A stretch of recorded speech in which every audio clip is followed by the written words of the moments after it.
Yeet. Ladies and gentlemen, we are live. We are live on a wonderful Monday night. It's a big week in wrestling. Lots of buzz out there, lots to talk about. But we are the Wrestling for Life Network. We have another live stream as we jump into a busy wrestling week. Like I said, it's going to be a fun one. So grab your snacks, grab your feel good. We're going to go through all the news, all the rumors, all the fun stuff. Do not go anywhere, but let's go.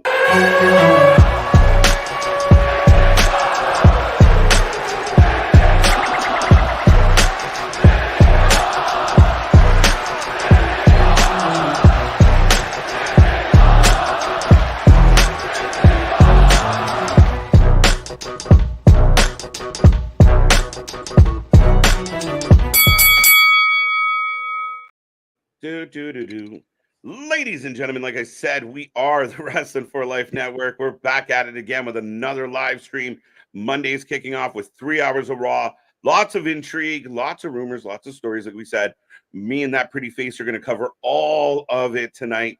Get in that chat, say hello, make sure you hit like, subscribe, be a part of the family. But we couldn't wait till the wrestling started. We had to get on, say hello a little early, as always, folks. But now that I stumbled over that, I will say I am Mr. Everynight KJ White, the Iron Man of YouTube, and that is Big Nick. Ladies and gentlemen, boys and girls, children of all ages, the Wrestling for Life Network proudly brings to you its YouTube tag stream champions of the world, the Every Night Delight KJ White, and the Cody Rhodes to my Jey Uso. As you can tell by the stumbly and fumbly, I am Big Nick, and all I got to say is yeet. Right, here we go. Listen, anybody watch that press conference for more than 3 minutes? It's 100% me and you on a lot of occasions. Especially towards the end of that one, we were just like, pizza. I think we could have started a whole cult. If we were all live in a show together, we would have just stormed a pizza's place. Dude, the pizza hit, absolutely right. But I think Cody and Jay might have too afterwards, as long as Jay took Cody's bus. He can't be out there driving in that condition. Well, bro, they win their big tag match, and, they got to wait around all night. They went on early. They got to wait around all night. A little celebration there. A little bit of the bubbly, I suppose. Right. And listen, at minimum, it's two guys having a really good time. Nonetheless, I really think if they were always kind of like this, it actually made someone like Luna go, this is awesome about, and how she feels about Cody Rhodes. She hates Cody, and she actually enjoyed him for all of the however long he was on the press conference there. Yeah, all 10 minutes. But it was jokes, man. Them bumping the belts and high-fiving. And are you feeling him, sir? Yeah, right? And him just staring at people was awkwardly funny. Because like I said, I think they were both sloshed off their ass. Yeah, Cody comes out right after, and I got to follow the odd couple. Right, and then Cody's there trying to play it straight, trying to be Mr. Politician, Mr. Squeaky Clean. Mm-hmm. But you can tell his shit's not balanced at all, and he's just long-winded and he's the friend you send to go and talk to the cops, right? Yeah, Cody, go tell that. You're wearing a suit. You can talk to them a lot better than I can. Yeah, Jay's just over here going yeet and gurn and every barking out of nowhere. He turned into DMX partway through the just clapping his belts together. You feel me? You feel me? You feel me? But folks, now that we've done rambling, welcome. If you're just tuning in, like I said, make sure you check out all our links below. Follow us on all the socials. And thank you for being here for another live stream. I hope everyone out there is doing well. We will get to that chat, but I will remind you, the super chat, the super sticker, and become a member. Stand out in the crowd. We're taking 500 chat messages an hour. So, get it. Stand out. Be the bright needle in the haystack. I feel like I have to, for the next week, switch from what to yeet. Yeah, your new one is yeet. Just start barking mid-sentence. Oh God, that's what I've finally snapped. Right, but Victor, what up? Saying Becky and Tegan taking going tonight. Yes, finally. Richard again. Alexis out here. Nick, what happened to Buffalo? We don't want to talk about it. What happened to Buffalo? Hey, we had the play. It was so nice. We had to run it back twice. Yeah. And scored the same way. But our fucking defense just got torn apart. Just injuries, penalties. And Jaguars had the benefit of being there from the week prior. They stayed there the whole week. How do you let your Buffalo team lose to TK, bro? Taking an L to TK. Not good. Not good. I know. I think I guess to some people, my WWE show this has to come out more because that's something else AW. Right. Dale, what up? Triple H has full control on creative from Endeavor. Have you seen this? Have you heard about this? I saw this blow up this afternoon, and to me, I kind of shrugged because no matter what they say, regardless, it is what it is, right? Like the product has to be the product. I think you and I talked about this before of kind of being over it, of like, just give us a good show. I don't care. I don't care who made the decision. Just pull the trigger. It's good news if it's official and it's actual. But you know what it's like. Oh, he's out, but is he really out? Could you have said though, like, what in the recent memory would you have said watching WWE was a Vince McMahon decision? I feel like that's been a thing that's just been going on for a while now.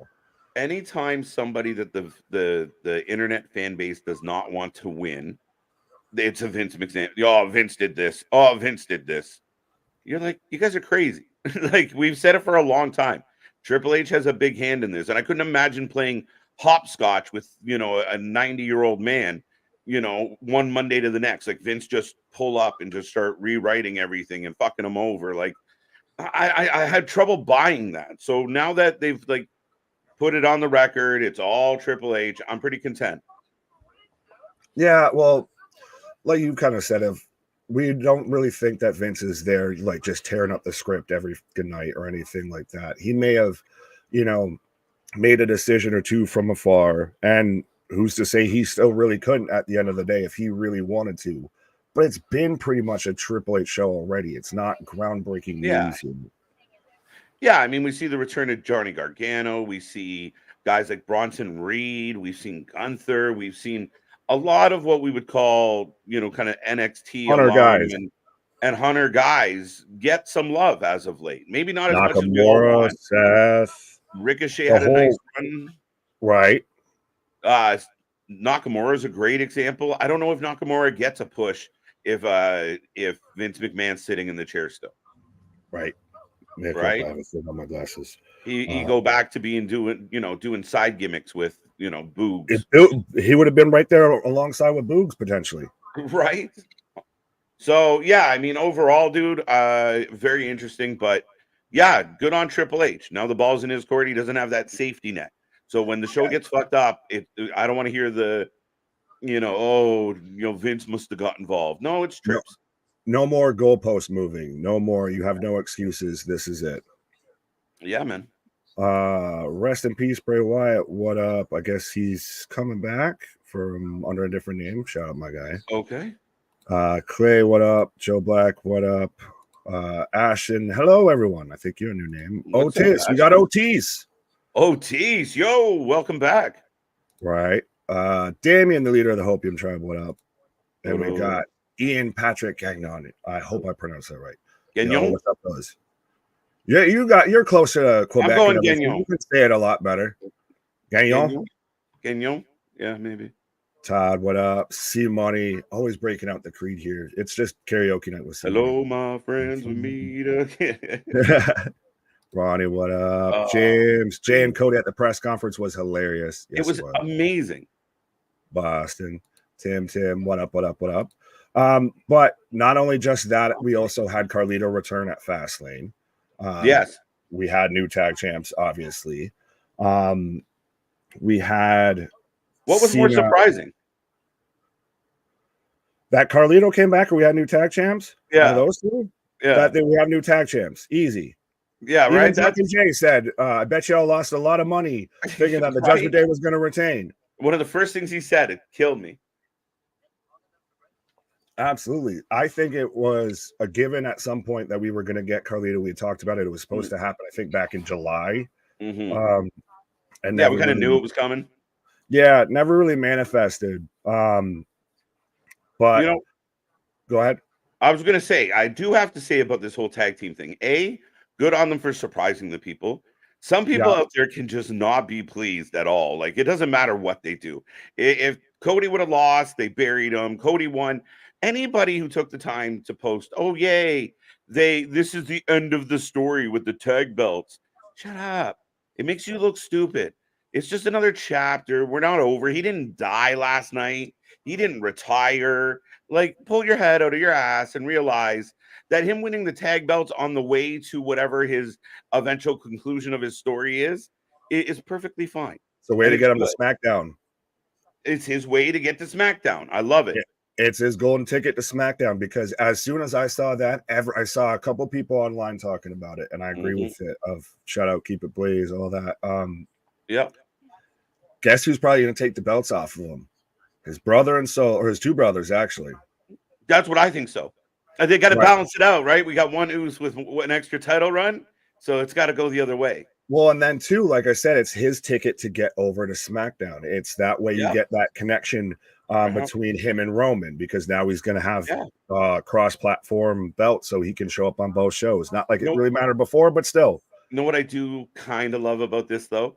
The draft does not matter. Cody's been on both shows quite a bit, and then for this purposes, we got to find a way. They found a way, so there you go. Hey, maybe, but at least they're trying. At least they're trying to make it make sense. Yeah, and it's a nice back door. Like, it's your way to get Cody in there. And again, he can drop those belts to the bloodline, which I think is perfectly fine. Makes sense for the story, and it continues to build. I'm okay with this. Survivor Series. Dun dun dun. We could get 2 War Games at Survivor Series. Oh, well, that's the thing is, well, how many people are we going to have in here? We're seeing all the different moving parts, and I think that's what kind of makes it great is we don't know already like a month, 2 out. Yeah, you know, okay, we're clearly going here. We have a good idea, but we don't know exactly who's going to be there. Yeah. Ashton throws out, I wish Ziggler would have gotten a better shot at winning another championship before the end of his career. Listen, I mean, I like Ziggler. I feel like, Nick, am I right to think, like, even when he did, like, you kind of knew what he was at this point? Like, it was really hard to kind of push him back up that ladder. Like, The Miz is kind of in that groove. A little bit. I think Ziggler's last hoorah was back when he was U.S. champ, and then he won and then turned around and took us. Was it around then? No, then he took a sabbatical for God knows whatever reason and everything, and then just kind of came back and gave up the belt. That just all felt really weird because like there was a lot of momentum with him going into it, and then he just disappeared. Yeah, I think Ziggler might end up in AEW, do some good stuff. I mean, again, he's another. You want to bring in a guy that can deliver real bang out matches with some of the young talent and help get them over. Dolph Ziggler is perfect. But that's also if he still wants to wrestle. He could still want to just stand up. He could sit there. Honestly, he's a guy that it'd be probably a little bit more like the straight to DVD movies and everything, but he could try and do I'm going to Hollywood, but I know he does his little stand-up stuff and everything. No, absolutely. So he could just say, hey, thanks. I don't know if I really want to just keep wrestling all the time, or just works a kind of a part-time schedule. Yeah, it all depends. And I mean, we've seen money talks. We weren't really sure what Edge was going to do. We saw how that worked out. So, I mean, at the end of the day, anything's possible. But Ian jumping in the chat saying, I think Trips will do better with creative if he really has 100% control. Yeah, I mean, if we keep the old man out of the kitchen, we should be all right. We should be cooking. If we can if he's just stopped sending in emails and everything, that'd be real cool. Vince is on the phone. Right. And you look what's happened to NXT without his, oversight. You look what Michaels is doing down in NXT. It's on fire. I know people are mad about the stacking, but we'll get there later. It's going toe to toe with AEW's top show. So listen, it's funny as shit. They can't do that. They can't bring in their good guys. Shit. Yeah. So let's see. The Chicago Bulls just have to sit Jordan and Pippen and Rodman just because you don't have guys that can play like that. No. Right. Ashton saying, I subscribed a few days ago from your TikTok page. Ashton, we love that. Thank you. I was just saying, shout out to our 2 TikTok gurus, by the way, of Luna and Anthony, by the way. Absolutely. Bash is in the house. Jacob's in the house. What's up, Pugsley? I'm gonna miss. Let's see how many super chats for Yeats and everything we can get here and everything. There you go. Just drive KJ wild. I'll just be still like Jey Uso over here, just yelling out "eat" all the time. What's up, Todd? I think it's optional draft rules, right? Like I just said, it's selective. Well, no, there's the wild card rule still, remember. I don't know if they ever took that off here. Took what off? The wild card rule, remember? Oh, the wild card rule. Yeah, no, they haven't. They don't talk about the wild card rule at all anymore. They just do it. LA is going to be here on Miz TV. We're like, why? What? How? He's supposed to be over there, right? How is he showing up here when we have people that are drafted here that haven't even shown up yet? Right. What's going on? At least Paul had a visitor pass. Couldn't everyone just stick that to their chest? That's so great, and it goes to like I saw a post today of somebody shouting out just the amount of effort that Paul puts into his character, the little nuances that you don't even notice, like you said, of how he's got the visitor's pass, of how he sat there and stayed up all night and made sure he was sobbing before he turned to Kayla to talk about Brock Lesnar leaving him, of how he stopped dyeing his hair and because it's showing the stress that the tribal chief. I like it, right? So deep, so well. And that's the thing, but it's the little nuances that make it just chef's kiss. Yeah, no, absolutely. I mean, that's what always makes it great is the nuances. Speaking of great, this is funny. Nick looking like he's sitting in a game of Clue. It was Big Nick in the living room with a leg drop. With a golden KJ. With a golden KJ. Oh, that's funny. Where are we? Everybody. Black Star, today was interesting, don't you think? Why? Pourquoi? Yeah, can you expand on that thought, sir? Show your work. Exactly. I just subscribed, by the way. Realized after all these years, I've never been subbed. Well, we're okay. Only over a year, but appreciate you, my guy. Yeah, there you go. There you go. And everybody be like this, man. Slowly hitting that, going to that 3K right there. Just 2.7 now. Yes, we did a little bit of a yo-yo, but we got there. Speaking of yo-yos, that's a weird transition. I didn't even know. Perfect segue. Yo-yo, the Almighty is here. What up? How you doing? It's how you know we're professionals. Like that's why we say often imitated, never replicated, never duplicated. Let's go. Will Jade Carhill make her in-ring debut tonight? No, they're gonna save that versus. Define in-ring debut. If she steps into a ring, is it an in-ring debut? I listen. Let's go on the premise that in-ring means in action. Ding match. Yeah, I don't think we get her in a match till Survivor Series. I think they milk it. Does it count if she gets involved in a match? If she gets in a scuffle, no, it doesn't count. We could get her on-screen or Raw debut for sure.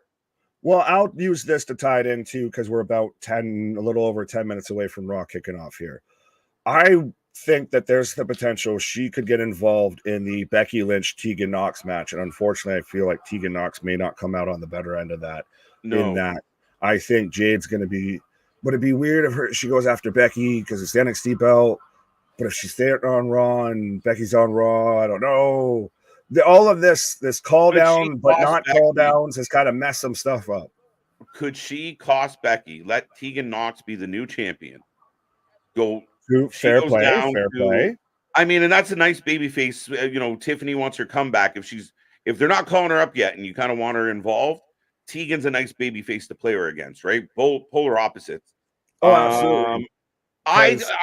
I do think. Sorry, Nick. Is just Becky is a good move in the sense that Becky will make her look good. Becky's a pro of that. And I think I agree with you because I kind of thought that, but you said it better than I could think it. Of that. Becky versus Jade, I don't think needs to be her for a title, especially out the gate. She's already in there with, one of the 4 horsewomen to be on the nose about it as I can. So that match is going to put her over. And like you said, I do like Tegan being in NXT with the championship. Tiffany wasn't clear just like Becky was. That's why we haven't seen her. So it still keeps that going as well. Still keeps Tiffany kind of busy doing something in NXT while especially the Raw women's roster is getting very stacked. Depth. And I feel like he's doing it in process. And maybe now this is more of the green light for Triple H where he can make some of the more of the moves that he's been looking to make. I do believe that there's going to be tag team depth added to this company and to this. We've seen it already. There's good tag teams in NXT. Not a lot, but there are good ones there. So it's starting to develop. I'm hoping, but we're seeing a lot of presence from the women. We're getting 2 women's matches already advertised for tonight. Right. I give them credit. The ladies have not been shied away from. Maybe not always the best shit, but they're there. They're present. Fair enough. Fair enough. Speaking of present, Steve G, what up? Like present as in here, or he's a present? Both. Depends Okay, on your interpretation. Paul, every time it gets cold outside, I feel like I'm going to have a massive heart attack. Oh, we're live, pal. Fine. Okay, don't do that. No, Elizabeth. No, Elizabeth. Turn up the heat. Right. And enjoy the show. I need to start singing "Baby, It's Cold Outside." Right. Stacked like Jade Cargill. Mm-hmm. Hey now. And random note, I saw a funny thing today to where Eddie Kingston sent Jade Cargill like a giant box of like Kit Kats and everything like that. Oh, because, really? like his first first time they met or whatever, she was just like going to town, I guess, on a Kit Kat bar, and Eddie's like, "How can you eat that and look like that when I look like this?" Right. I think it was just after like they had announced that she had signed as the Brown when it arrived and everything. So I just thought that was really cool. Right. That's funny as hell. I think you guys are talking about Zilla Fatu. No, he's not training in the PC. He's not actually. I don't even know what he's doing currently right now because he was with Reality of Wrestling Booker T's promotion and then parted ways. Yeah, he's not still there. Maybe that's because he's heading to the PC. I don't know. I don't know. Are we going to expedite a Samoan and help out here?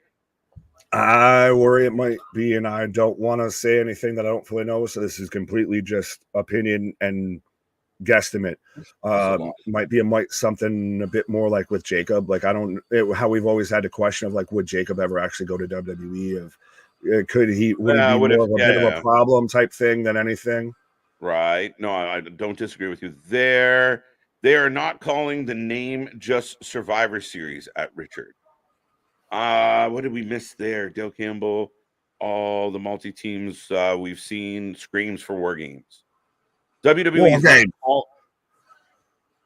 So Dale's saying they're not going to call War Games. They're just going to call it Survivor Series. Oh, come on. You got to give us Regal. But no, they'll just have it be like that'll be the new Survivor Series match as a War Games match. Yeah, okay. Is the original Survivor Series match a little bit played out at this point? Again, I don't think we can. No one can creatively make a story that works enough to make that fucking work anymore. No, and I do think it's a little passe in the sense of like randomly shoving a group of people together. I mean, like it has its ways, but to have your whole pay-per-view of all these teams that came together, but I guess on the premise of you have to do it. But at the end of the day, maybe, something like War Games would be an evolution of that.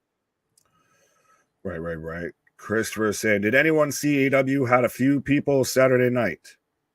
I actually have the ticket sales and turnstile numbers for the past week in pro wrestling here. But John, what up? If you want to click through that, I will pull that up.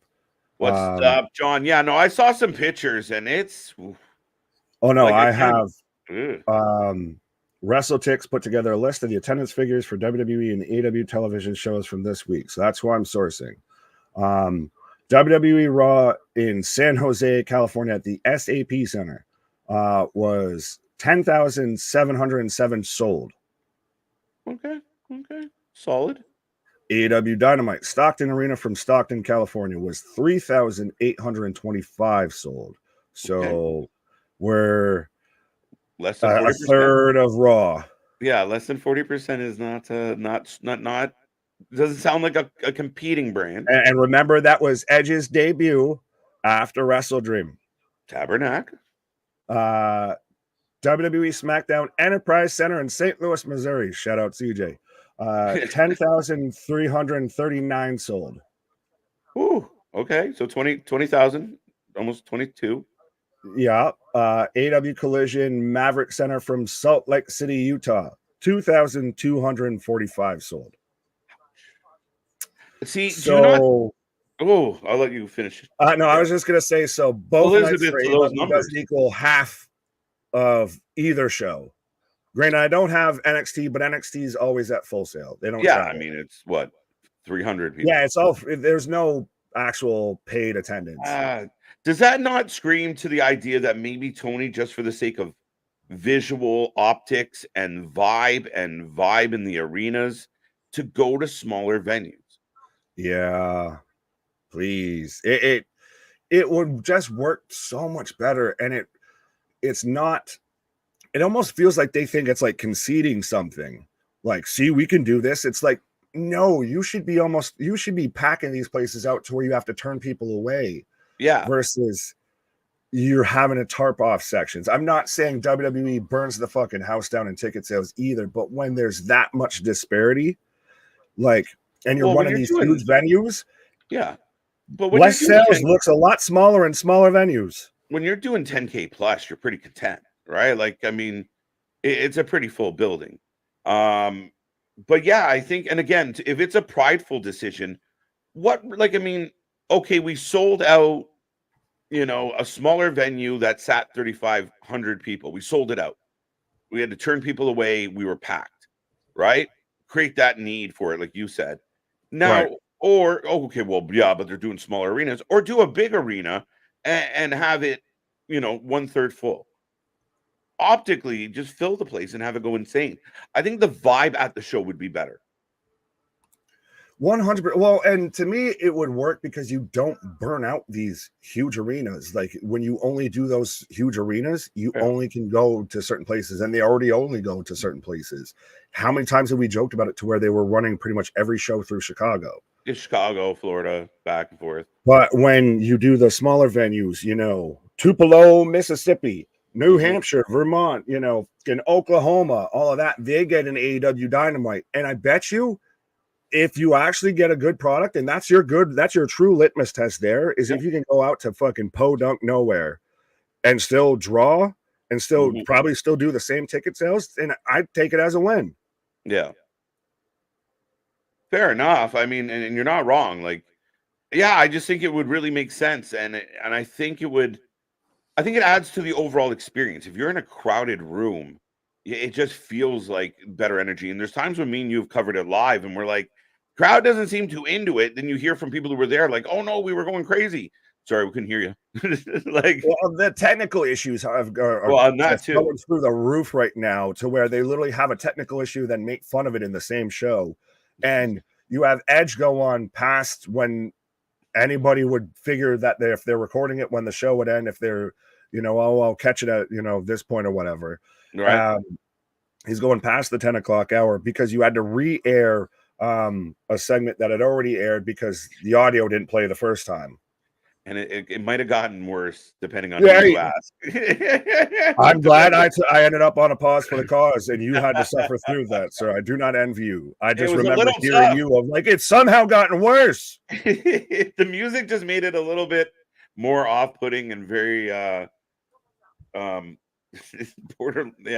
mind. Let's move on. Right. Revamped Wrestling 2K is in the house, by the way. Thank you. We'll get there. Back.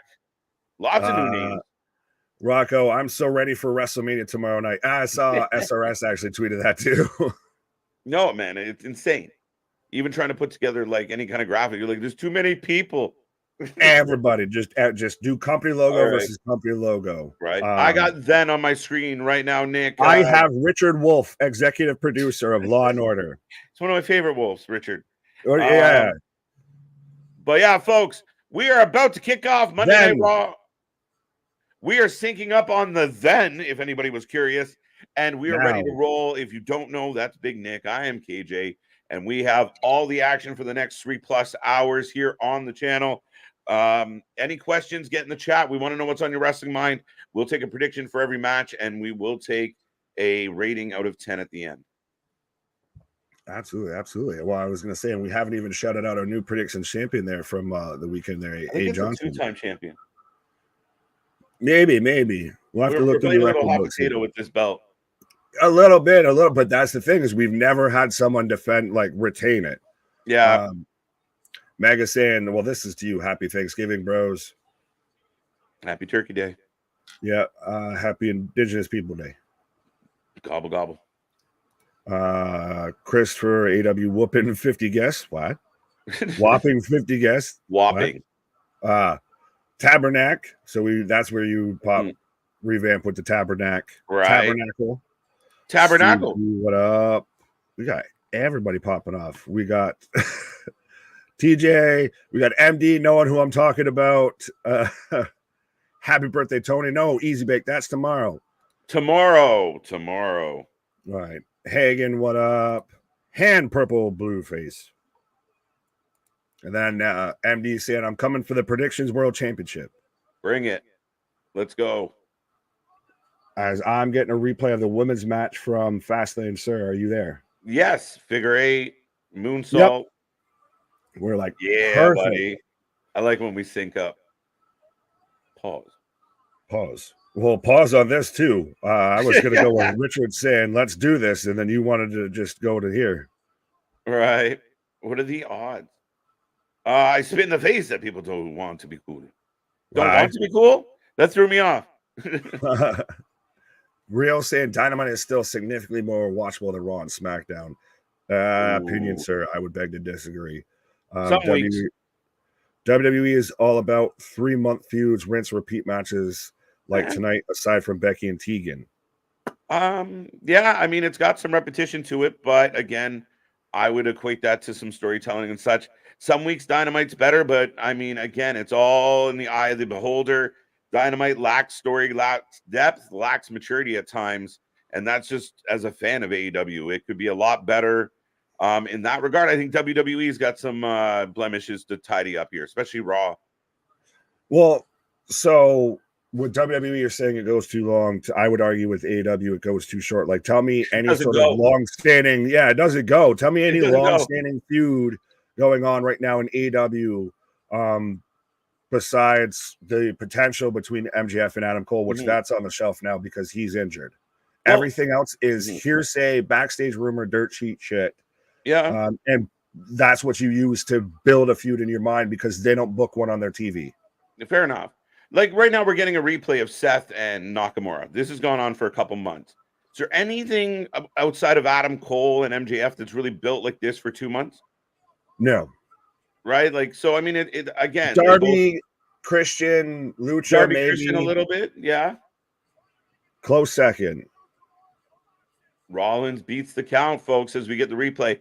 But yeah, I mean, if you like Dynamite better, all the points to you. And again, some weeks I like it better, some weeks I don't like it at all. So that's the way it is. Yeah, we're not saying you're completely wrong. It's just at least my opinion is I'd rather watch currently. Honestly, I'd rather watch SmackDown or NXT out of anything throughout the week. Mm-hmm. Yeah, in the last few weeks I've been frustrated with SmackDown. Like, come on now. Yeah, honestly, NXT is starting to pull away here as the favorite show of the week. That's why all the wrestlers are going there. They're like, you know what? All right, I know I'm going to get booked well here. Shawn Michaels pulling out all his favors. Yeah, I was really excited for Adam Cole versus Chris Danger and DPW. I did see that, but I did also see that he's going to still they're going to try and rebook it and everything like that. So, okay, so if Adam Cole's injury is legit, it makes this whole storyline interesting. And how much more or when do they kind of at least touch on a little more from the Masked Man? Does the Masked Man jump somebody else? Talking about needing a little bit of story. Yeah, well, and when you even I've seen at least the quote, I haven't fully sourced it, but when you have even Meltzer saying AW's cold right now, like that's Meltzer saying that. That means it's fucking Arctic. Yeah. I think Meltzer lately he's trying to garner some points with like maybe they've Booker wants him banned from shit. Yeah, well, Booker's not wrong. Like Booker, when I read Booker's quote, I was like, Booker, team up, man, let's go. Let's talk. I'm trying to get this man shut down for months. I'm glad. I've got Seth Rollins coming out looking like he came fresh off the slopes. Granted, we're in Nebraska. Yeah, if he was skiing in Wonderland. Yeah, fucking SS Tricky over here. It's tricky to rock around. Oh, fucking checkerboard fur coat, mesh top, and ski goggles. So yeah. What is Cruella de Seth? Cruella de Seth. Oh, the name's Curtis Christmas. and by the authority of the Prince of the Mid-South Wrestling for Life family, acknowledge KJ and Big Nick by slamming that like button and or subscribe or both. Do all of the above. We got all the links. We got all the buttons and the gizmos and the gadgets that you could call. Cuckoo cachoo. Yeah. You need to stop comparing the two brands. No one compares Impact GCW or NWA to WWE fans. Yeah, they do. AW in a pedestal and just enjoy it as the indie it is. That's honestly fair because it needs to acknowledge that it's in the position that it is. It's the AW fan base and the fucking owner of the company, the EVPs of the company that constantly want to sit there and say it's WWE. We all know it's not. Yeah. They just won't admit it. But valid, I get that. I do, smile Mark. Valid point in a kumbaya perfect world. And I do think, again, it's hard to compare GCW or NWA to WWE because they're, Corgan's not out there going like, I think we got the best roster in all of wrestling. Like most people I'd argue there's times Impact is better than AW though. It has been, yes. Right. So I think it's funny.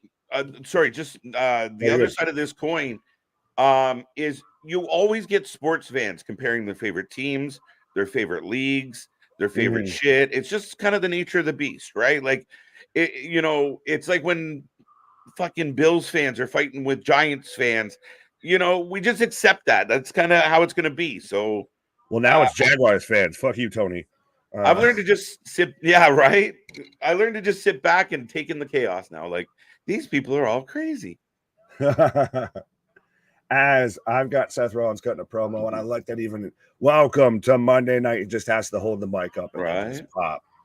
Again, over. And again, the vibe in WWE right now and in the WWE buildings have been outstanding, Nick. Like the crowd's into it. There's a lot of the athletes are having back and forth with the crowds now, sing-alongs, interactions. The energy just feels better. For coming off all those that time of flat shows and the pandemic era and Vince McMahon, this is better. Well, it's allowing them to really just kind of be themselves a bit more versus this is what I'm told to say. Everything seems like it just comes a bit more natural, I guess. Yeah, you let the stars shine is what you do. We're paying them X amount of money. Let them do them. Yeah. And literally with Seth Rollins, and I know I say it enough even about myself. I'm a peacock, and you got to let me fly. How do you feel about with Seth here? What? 100%. And how do you feel that it's kind of loosely circled around Seth with all these CM Punk hints? I think it's interesting because I think you could be tying it into that. I almost wonder though, what does Seth have left to do? Could we see that that's how we get the belt off of Seth? Was the Dwayne thing just a mirage and we're not getting Dwayne? Everybody just kind of took him teasing at things as well, Dwayne, right? Dwayne, oh yeah. Dwayne. Oh, look at this. Thank you, Rollins, as he gets a little emotional. Or at least, but that's if you're going to bring in Punk, who's going to be the babyface in that situation? It sure the fuck ain't going to be Punk, right? But maybe Punk comes in as a bad guy, but that's going to be hard. That's what I'm saying.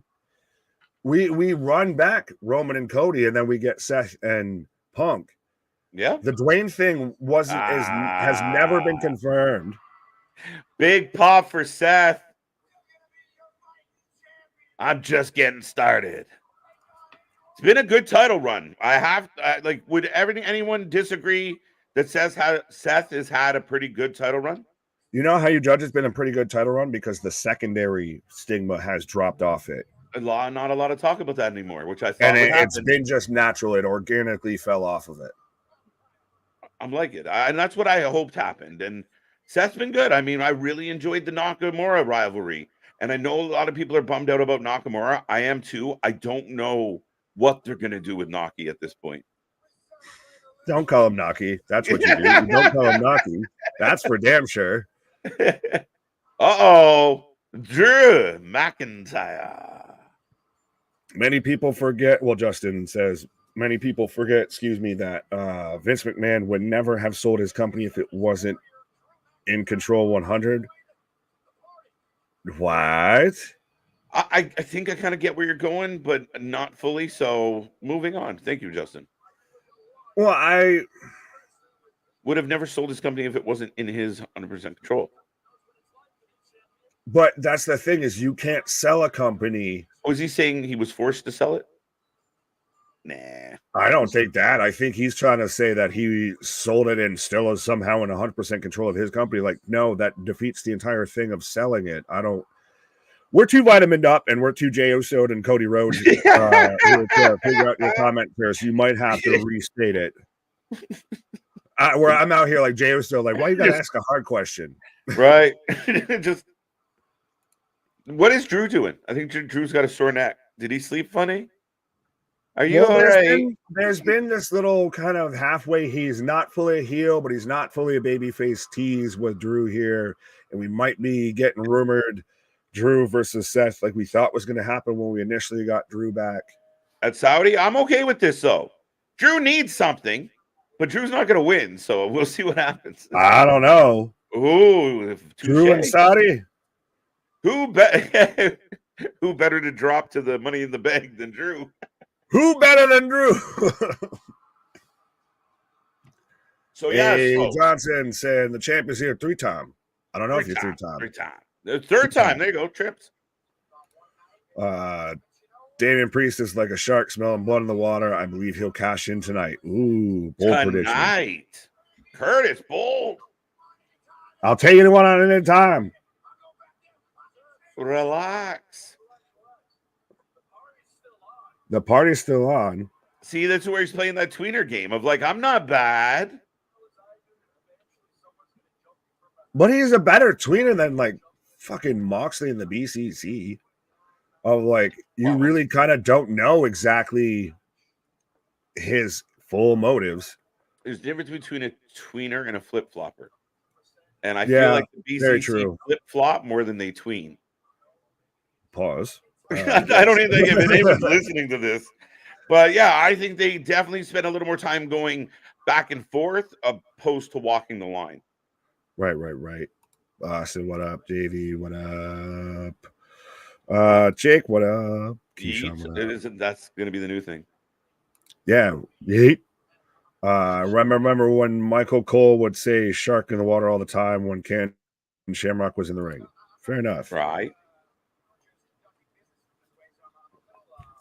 The only reason Seth Rollins is this close to being eye to eye with Drew McIntyre right now is because he's got fucking half a foot fucking heels on right now. Right. Yeah, he looks like he's on stilts, actually. And literally, it looks like there's 3 other small like Seth Rollins underneath that coat, just are all stacked up on top of each other. Like they're just gonna go scatter, boys. They'll just run off. Right. All I want is broken dreams, please, Drew. Yeah, let's go. Right. Are we getting this? Are we gonna get? So Seth's gonna fight Drew tonight? What? Are we getting Drew McIntyre versus Seth Rollins tonight? Oh, don't leave. The party's just getting started. You used to be in a band. I like that. Oh, we're gonna get we're gonna get Drew karaoke like he did with Tyson Fury there. Right.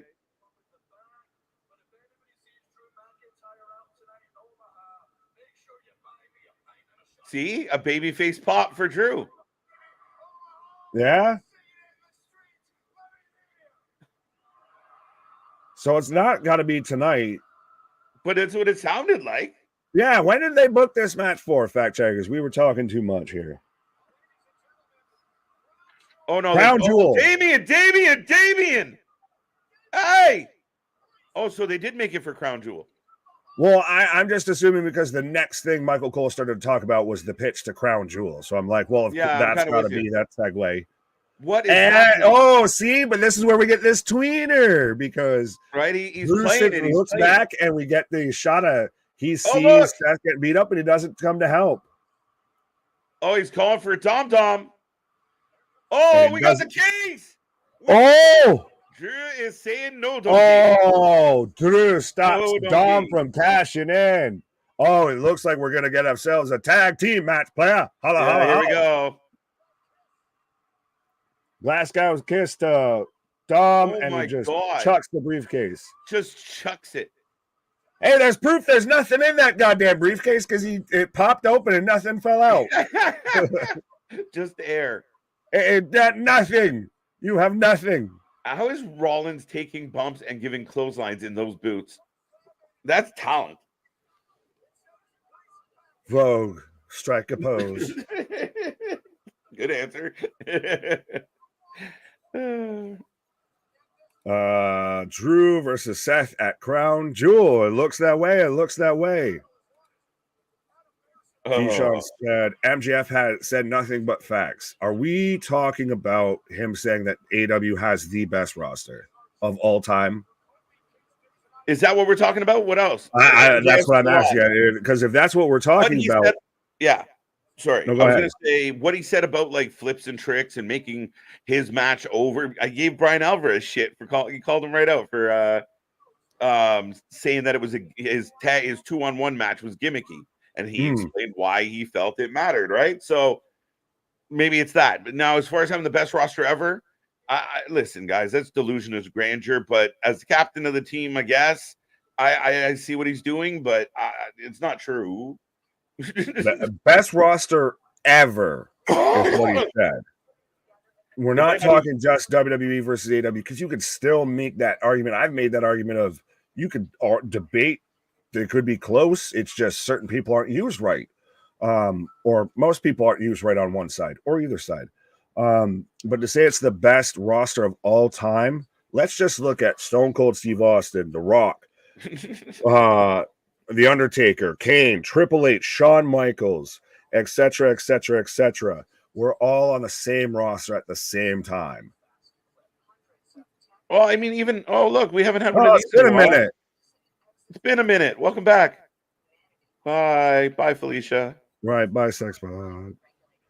Anyway, back to your point. Yeah, I mean, this is where I get like, those are the over the top statements that I feel like should go unanswered almost at times because it's almost eliciting or soliciting the debate between people because it instantly makes you go, well, wait, let's compare. Do you guys have a Roman Reigns? Probably not. Do you guys have, a Cody Rhodes? No, you lost him. Do you guys have a Randy Orton? Do you have a Jade? Jade thought this was better. Like it causes that tit for tat vibe. Well, that's why I'm starting to wonder if this back and forth of this tribalism, AEW sees it and they're starting to feed into it. If we can just stir these fuckers up, we're talked about, so they'll have to tune in to see what the fuck's going on. Eric Bischoff did that very well. He wrote a whole book, I believe, saying controversy sells. Exactly it. And that's what I mean. I got no problem with it. I think what it is if you're going to pick a fight and then you get smacked in the face, I don't want to hear you whining about the smack. I want you to smack back. Smack that on the floor, smack that. But yeah, no more fucking goalposts moving and everything. But that's the thing is there's going to be some hard truths that I feel like if you've been a WWE fan, especially as the vintage that we are and everything, now AEW fans, you're going to just be doing that James Franco meme, just looking at them like first time. Yeah, just get used to having to eat some real hard pills to swallow that. Some hard truths. Commercial break number 1. Curtis, you never gave us a line on commercial breaks, though. Is this only number 1? There's no way this is number 1. 20 minutes in. Maybe how do you feel about just feeling good? The first 30 minutes of NXT tomorrow. Commercial free. Cool. Whoa. Yeah, you don't put commercials on War. Right? Justin, thank you. Absolutely. I just subscribed. You guys put on a hell of a show and a good show. You can see you guys passionate about wrestling 100%. Almost 7 days a week, almost every single week. It's 100%. crazy. We've been called the Mike and the Mad Dog. We're fucking Jey Uso and Cody Rhodes. We're the fucking yin to each other's yang. And we're just still constantly upgrading, big things popping, little things stopping up to something. Season never sleeps of how we got, as far as I know, the only moving background even behind all of us and everything like that. So let us know what you think about that, by the way. Absolutely, folks. And again, we just watch more live wrestling than everyone and anyone else out there. And we say it, we are the wrestling friends you can't get in your real life. So be a part of the community. We love the family that we've created here. It's growing by the minute. And we truly try and click on every single chat message. I know some peeps get a little upset, but it's a lot. But we try and click on all of them before we go home at the end of the night. Right. Todd, what up? Drew Hill over Drew McIntyre. There you go. Marquise, what up? Curtis over under number of commercial breaks 12. Well, you're already one in the hole, so I mean, I'll give you that. It's gonna be 12's high. I'm gonna go under. Oh, maybe not. Yeah, I'll go under. 11. I'll take the under. Yeah, the 12 is pretty high. 12 is pretty high, especially if we're 20 minutes in and that was the first one. I feel like that's number 2. I don't know why. Someone fact check. Now we're fact checking commercial breaks. Now this is getting dangerous. Curtis counting commercials like Tony counts people at his shows. Right. Well, and now we're getting Ivar versus Kofi because I guess Eric's out for undisclosed amount of time. Yes. Well, how do you feel? Have any reason why? Yeah, well, go ahead. No, I was just asking, do we have any reason? I thought he was injured. I thought he, I can't remember what the specific is, but I'm pretty sure he's on the shelf for injury. Some talk about giving Ivar a little bit of solo love. And we got a Vikings rules match. I left gap for the pause, but yeah, Viking rules match, folks. No, just no. They weren't already getting that much over as a tag team. Like, why are we, if we don't know when the hell this is going to be a tag team again, right? Why are we putting so much emphasis here? Is this just still to keep the New Day on TV? Well, no, but I think this is speaking to Triple H. I think Triple H likes the the war machine that he signed. I think he believes in Ivar and Eric, and I think that he's trying to rebuild this tag team division a little bit. Eric's out, but you have to have a tag team to do it. Well, I mean, you got a solo. They didn't amputate. I don't know. Taking Ivar for the win. Ivar for the win. Vikings. Who? What? KJ and Nick. Do you see any face heel turns coming soon? There really haven't been many turns in 2023. Interesting question. Have we seen many? Like we got the big Nick Wayne turn. What? Well, we've had Moxley. Well, like we said earlier, we had the BCC turn heel and face fucking every week. Well, yeah, but do we count like Jay and Sammy in that? Like their turns, technically? Yeah. Because they were kind of what they were. A little bit. I hear you. But Kofi Kingston in control right now. I really hate that the ring is a boat. It's not a boat. It's just got all shields. Or do they have the stupid front boat thing again? I didn't see a table. Kofi wearing Kobe's. Yeah, you got to respect one of the greatest. Do you feel like the WWE is upped how often they're using like tables and kind of a different level of gimmick in the matches lately? A bit. Well, like how we had an Extreme Rules match between Tiff and Becky. Yeah. But at the same time, they also very much keep those as to it's like that one for the show. You're not seeing 2 or 3. This might actually be like the one real table spot we see. Yeah. Or if we don't see it, we won't see it for another like 2 hours. There you go. Oh, Kofi chucking Ivar to the floor, folks. So If you haven't done so already, but let us know your predictions of who you're taking for this match, whether taking Kofi, Kingston, or Ivar in a Viking rules match. Very true. If he likes War Machine so much, he should allow them to use War Machine or War Raiders at the very least. Well, we know that the lawyers aren't going to let him do that. I don't know. Right? I mean, it would be better if they were War Machine. It's badass. A little bit, as we're just cut from a pin on the outside to a two count into a commercial break, which I'm getting advertised for the next game in London. Because yes, just rub some salt in that wound. As we're getting the Baltimore Ravens taking on the Tennessee Titans in London next week, or this Sunday. Sorry. Dun dun dun. I am familiar with that part of the world. They're talking about things. Oh, yeah. Ivar's kind of the MVP of Raw on the low. Here come the tables. Abe Johnson saying, I keep wanting to call you AB because you had AB in your name before. So I'm going to call you AB because it works. Right. Happy Thanksgiving, KJ. So, yes, happy Canadian Thanksgiving. So this man gets a double dip on turkey because he steals our Thanksgiving as well. Bring it on. Let's go. Pause. Ivar needs to win. Still 50-50 split, but get off the fence, Bobby. Right. Kofi for the win. Let's go, Packers. Where did that come from? They're not in this one.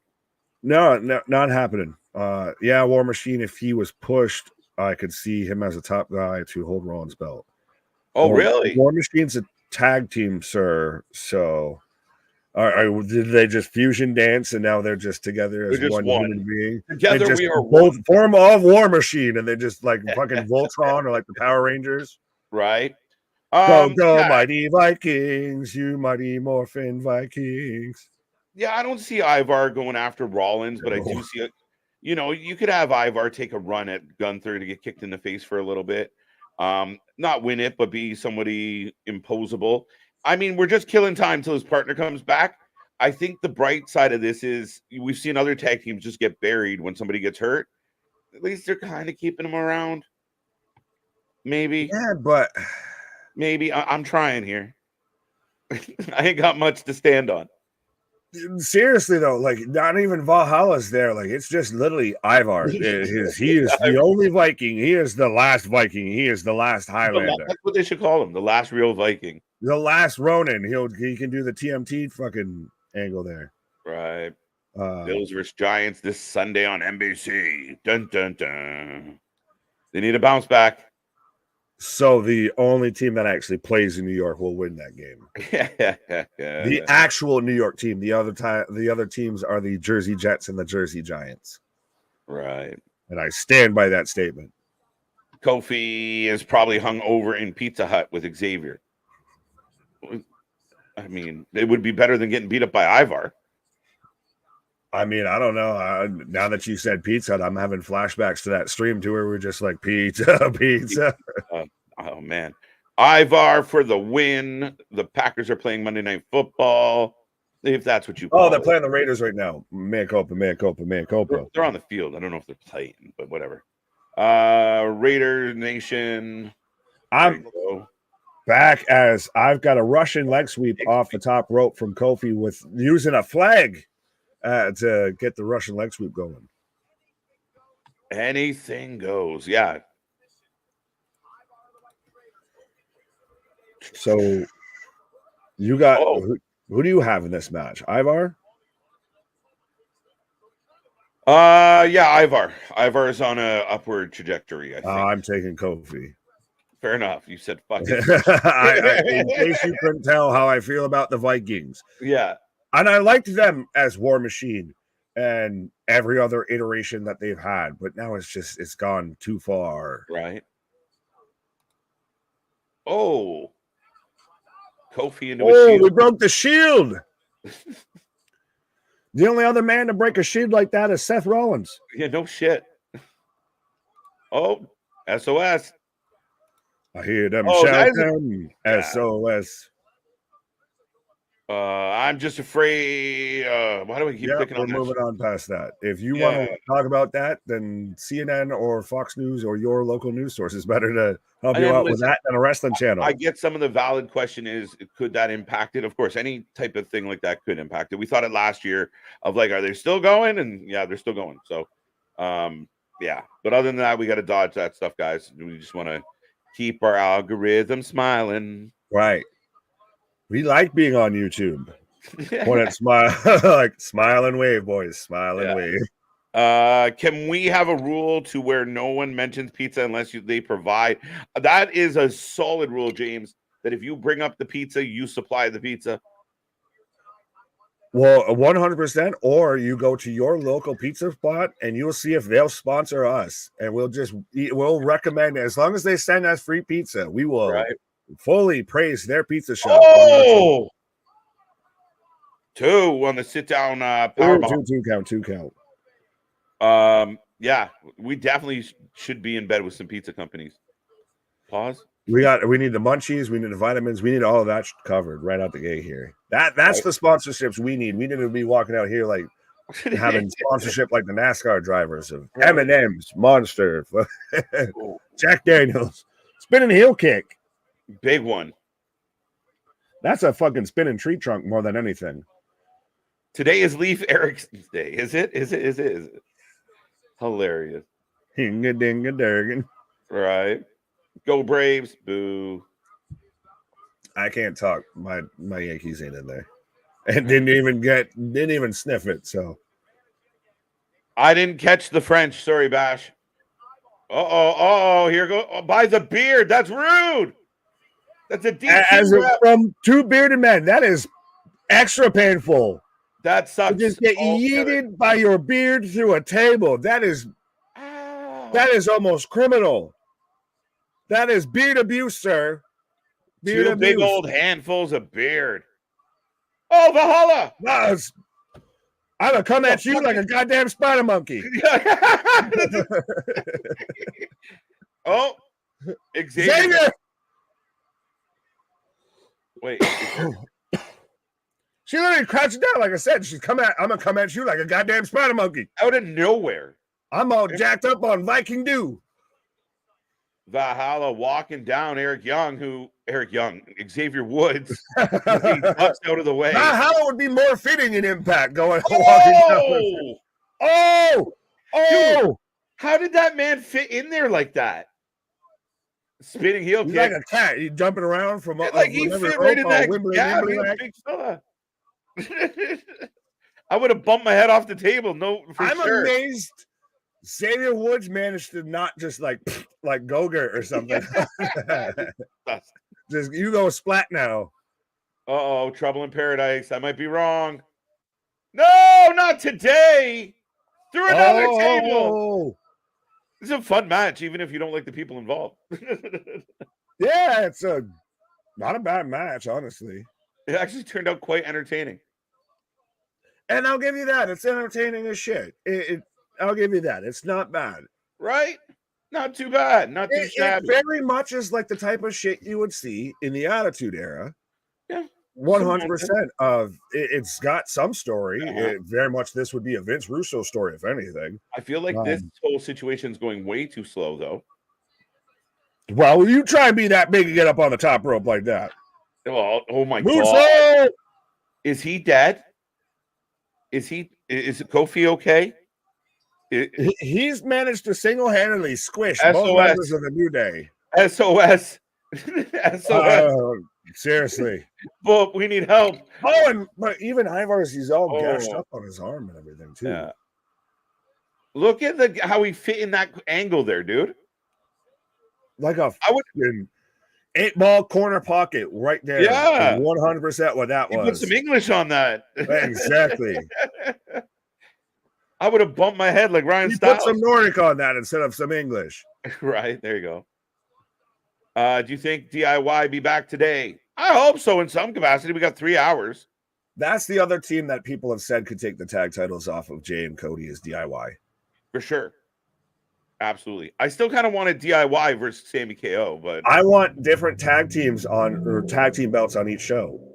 That'd be nice. Oh, now we've got Shinsuke.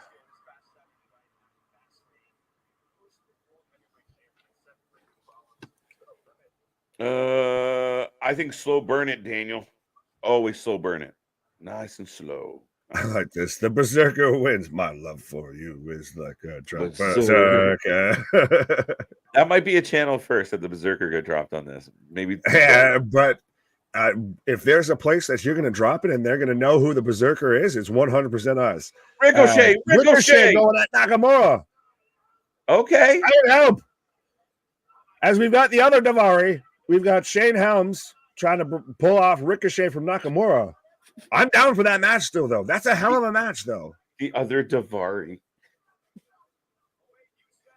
0-1, 1-0, 0-1, 1-0, 1-0. Raquel coming out right now. Raquel taking on Nia Jax tonight. Good but match. This should be vengeance because she got injured last time when Nia debuted. Boston just reminded me. I praised the last Viking Rules match. I know I'm foo-foo. You like the Vikings because they look like you. That beard spot gave me like, oh, stop that. Right. You have it tied into your heritage. Your being of like, you felt like you were in the match. What do you do with a drunken sailor? What do you do with a drunken Viking? What do you do with a... Go, Raquel. What's up, Lindsay? Justin is dancing. Is that what is that? I was gonna say, how is that an emoji so small? That's like the world's smallest. Like I have us full screen and can't see that. What is this? An emoji for ants? It's gonna be at least 3 times that big. Right. Jamie Noble. Yep. Was it Noble? I thought it was it's getting funny now. We're knowing the agents backstage and everything because Noble was there. I used to watch you. Because remember, I thought Daivari, and I couldn't remember his name for the life of me. There's 2 Daivaris, and I can't ever remember which one's Arya and which one's the other one. So I'm just the other Daivari. The other one. A Daivari. A Daivari and B Daivari. It's all right. I thought he was a completely different. I thought it was like Shane Helms with a tan. It was and a bald head. But Daivari like beefed up, like thickened up with you. Boy, he's a little stocky motherfucker. Yeah. KJ the Viking. Did I just witness a hurricane come through to break up a scuffle? Yes, 100%. Yep. Stand back. There's a hurricane coming through. Right. I actually really liked him and fucking Kane together. I liked him and Kane. I thought him and Rock is some of the classic shit. Like I thought him and The Rock were phenomenal together. Well, he was just really good and like really underrated. Like he worked well as like that cruiserweight guy. He was just a good note of comedy. But him and could really go in the fucking ring. Yeah, the Hurricane gimmick was the best thing that happened to his fucking career. Yeah, like he fucking hit that out of the park. Yeah, give Glenn Jacobs credit, man. Like the guy made a good partner for a lot of different people. Could Glenn be arguably one of the best tag team wrestlers of all time? And not taking away from his singles career, because think about it. He was there with X-Pac, fantastic run. RVD, fantastic run. Hurricane, Danielson. Fantastic run. Danielson, fantastic run. His brother, Taker, fantastic run. That's already fucking 5. And how many people can you say that with? Especially that was mainly a singles guy. Yeah. I mean, kudos to him. And he played. I hate your politics, but good on you, Glenn. Yeah, and with or without the mask, he played the evil side to most of the him and Hurricane worked well for that reason. Him and RVD worked well for that reason. As we are in commercial break number 3, I believe, right now, and I will remind everybody. I feel like there's been more. I know, but we talked through everything. But as I see Avengers Assemble saying, "Are we getting Jade tonight?" We've got 1. Which 3 was better? We'll get to that. But as I see everybody, we got the super chats, the super stickers. If you want to, make sure you get your comment read. If you want to just help support the channel and everything, help us keep moving and grooving. But the night that kayfabe died for me personally was the night Kane took off the mask, because I was such a diehard Kane fan. Like, I dressed up as this man for Halloween, everything. And the night he took off his mask and it was Krusty the Clown underneath there, I was like, what the fuck is this? Right. Oh, his whole, yeah, I mean, that whole debut and the Krusty the Clown. Oh, what the hell? Sorry, we're back from commercial. We got Farquaad getting choked out by Damien here. Oh boy, howdy! If Rhea didn't already do it for all the fucking neck beard marks right there before, she's done it now with the little space bun shit on the side. Are you kidding me? She looks like $1 million. I know. That's what I'm saying. Everybody right now, everybody that is just drooling right now. I don't care what anyone's saying. Drool. Oh yeah, Mick Foley and Big Show count. Mankind was way better than the Big Show one. Yeah. Next week, Finn and Damien are gonna win back their tag team titles. So we're getting a rematch next week. Yeah, Brady's proven himself tonight. Is this the first female-led faction? We all kind of thought that initially is the way they were almost potentially going to go with DX because of China looking like such a badass, but she's actually vocal, actually calling the shots of, and next week, you guys get a rematch. Tonight, you prove your fucking self. She's the Roman Reigns of this shit. She's the big dog here. You're kind of right. Yeah, I mean, I'm trying to think. As you were talking, I'm trying to run through the Rolodex and be like, you got a valid point of, as far as being an in-ring competitor at the same time, but also just being, kind of the boss of the situation. It is highly unique. That puts her, I think, on a different echelon there. She's literally and comes and no one questions it. It seems 100% valid. It's not forced. There's nothing contrived with it of like, oh well, why are they listening to her? It's like, no, she could probably really beat the shit out of these fuckers. Right. As Nia Jax making her way to the ring. Speaking of beating the sugar honey iced tea out of people, we've got Nia Jax coming out. Right. Mr. McMahon brought back Nia Jax Endeavor. Yeah, no doubt. But no, probably not true. No, he just made sure his grandson was featured at Fastlane, holding up the belt and everything. Right. I don't know. I didn't know that you had Pat McAfee on as a special guest host with you tonight. Should have announced it.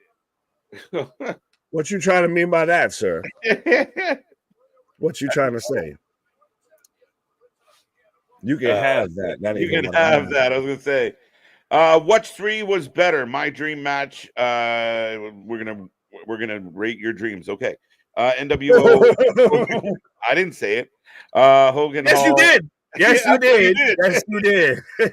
Hogan, Hall, Nash versus. Shield. We're just already smash, head smash. This is Nia Jax just plays button mash when it comes to wrestling. She just doesn't know how to hit moves. She just plays button mash. Right. I like that actually. That should be your T-shirt. Button masher. Oh. Pause and depends on what button. Yeah, mash it up. Sorry, back to the dreams. I don't even really know what the question is here. Was better dream match? I guess there's a part NWO Hogan, the NWO versus the Shield. Yeah. Okay. Wait, see, I too. Yeah. No, I tried to read it and rephrase it. The poll. Oh, best tag team wrestler in Nia Jax. Everybody taking Nia. I think A is taking Raquel. Oh yeah, there we go. Mm-hmm. Kayfabe died to me when I saw Big Boss Man killed, cooked, and ate by Al Snow's. Oh, and his dog. Sorry, not him. And ate Al Snow's Chihuahua. That was one of the best. Is it weird that that's not the worst thing to happen in the Attitude Era? Is you had someone kill, cook, and eat someone else's dog? I was with it. I was like, this man's sick. The whole funeral scene was a little pushing the limits of that was hilarious, though. Well, to me, it's Boss Man, as we're on commercial break number 4, by the way. But to me, was Boss man reading out the card of like, I'm sorry about your dead daddy. That was some of the best with Boss Man there. Boss Man was good, underrated. I think Bubba was outstanding. Did you like Boss Man more than Bull Buchanan? I like Bull Buchanan. B squared. Yeah, Bull. I mean, in the same vein, I just Boss Man for me. I think Boss Man was unbelievable. Nia for the quickie win. No quickie. We're getting a commercial. I think Curtis just wants to have a quickie with Nia. That's accusations. Nia's outfit ripped. No. My hole. Oh, God damn it. Shayna Baszler is going to get involved in this. She wants payback against both those women. All right, Terrence. Triple threat. Let's go. I'll be down with it. Run, Raquel, run. Run. 50-50. Bobby just playing the fence all night long. Just everything 50-50. If I can't be wrong if I don't make a decision. Right. JD is fearing for his life. Yeah, so for those who don't know, what do you think of all this dissension amongst the Judgment Day here? Oh, I'm getting still. I keep going back and forth with this. I want to stay with my steadfast. My initial thought is that we're going to get Finn and JD break off. Okay. But I'm worried, and I think that it's very much a strong possibility that Damian breaks off and just goes full babyface beyond that. But I feel but there seems like Rhea seems very like Damian, Rhea, and Dom very much seem like they're almost their own separate thing versus Finn and JD. So that's why I'm like, hey. Yeah, I mean, I know we debated this a little bit. And I kind of think the same right now, where I do somehow feel like Damian's going to be the odd man out on the outside looking in for some reason. It just at times I don't know. He just seems like he's outgrown the group a little, and maybe they nudge him onto his own. But I mean, if you're going to talk about outgrowing the group, well, she rose to the top of the group. Well, I was going to say Rhea is like she is the group with a bunch of fucking lapdogs. Well, at the end, it's funny because they've never really had an official leader in the absence of Edge. And now Rhea's brought herself to the forefront. Mm-hmm. I can see Jade coming face to face with Nia Jax. I don't believe they would do that for her first or second or third. Somebody's going to get hurt real bad. Yeah. I think they're going to want Jade to have a little more experience on how to deal with that handful. If they do that, it's in a 4-way with her, Raquel, Shayna, because there'll be somebody else there to really kind of buffer that shit. Yeah. But you really notice like this women's division is like, again, a lot of big bodies in this women's division, having Nia, having Piper, having Raquel, Rhea, like a lot of big, strong women are now where, a lot of times WWE has gone more dainty, so to speak. Yeah, but I like it. And that's why I think outside of NXT, Raw is probably their most stacked women's division. Yeah, fair enough. Like SmackDown is Charlotte, Asuka, Io, and Bayley, and that's it. It's Shotzi. Like I said, and that's it. Yeah, I mean, a valid point, Nick. I mean, at the end of the day, again, I do believe that. Oh, she does have a hole. Oh, where Raquel's selling the bag. Oh, fuck on that. There's a tear. There's a tear in her leggings. Thank you.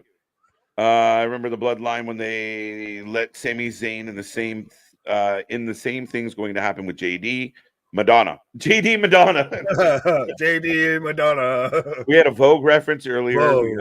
There we go. Pose. And people say we're not in touch with pop culture. We're as in touch with pop culture as Vince McMahon, God damn it. Yeah, right, apparently. We know all the hipping and the hopping and the bipping and the bopping. Shout out to 1988. Oh! Now you couldn't pick her up, and you're gonna fucking powerbomb her. Powerbomb off the top rope. Big pop for the power bomb. And the crowd screamed. Should Raquel just change her name to like lower back, like Achilles there, because that's her one fucking weakness. That's her one positive trait is her back, and her one weakness is the lower back. Rhea Ripley is here, and all she did was I don't know if you call that initially right out of the gate a DQ because you just threw out of the ring. Well, then the crowd's loving it. Like she is. She's gone babyface, bro, by accident. No, she's Roman Reigns. I know. Just with the crowd, they love her. Oh yeah. Well, no, it's funny to me because I think that's why they're popping is because the same reason we were doing our fantasy faction team and we're like, well, Rhea hasn't wrestled a ton lately. Yeah. And we had her as, we damn near almost had her as the captain. So now we got Shayna out here. So does Shayna team with Rhea? This would be formidable. Oh, maybe. She already got purple on her eyes. You like metal? I like metal. I like your eyeshadow. I like your eyeshadow. Do you shop at Hot Topic? I shop at Hot Topic. Hey, but if this is a fatal four-way for Shannon just belly back. Yes! Finish her fucking knee. Shayna Baszler taking out Rhea Ripley with the big knee. Fatal four-way Survivor Series. Haas woman fatal four-way here of fucking Rhea Ripley, Shayna Baszler, Nia Jax, and Raquel Rodriguez. Yeah, I said it. You can have that. You're probably mad at it. I don't care. I'm like, I don't know if that plays the same, but let's take it. You can have that. You got? What's up, Aaron? I missed anything so far? You missed a lot of things. You missed some stuff. You can go hit rewind. We're an hour and a half in. Might have missed something. Oh, so it is for Crown Jewel. There you go. Well, I'm gonna go come down. Find your Crown Jewel. I'm gonna go find my. Fuck you. All right, folks, we're rolling along. Big Nick's going to take a pause for the cause, and I got Seth and Drew McIntyre in the back. The night is rolling. Everything's been pretty good through the first little chunk of Raw tonight. Really not a lot to complain about. I'm sure some people will find something to complain about. But Drew McIntyre is setting up to take on Seth Rollins at Crown Jewel.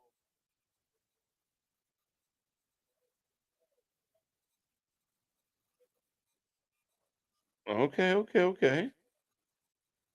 Someone said that's Tara in the outfit. Interesting. CM Punk is still AEW champ. It's true, J-Boy. I want him to bring the belt with him. Just the bag and tease it. It'd be hilarious. People lose their mind. I prefer one-on-one. One-on-one is better. I will agree. Sometimes we get too many multi-people matches. Edgar, how you doing? Welcome back. As we got the party crew, Cody and Jey.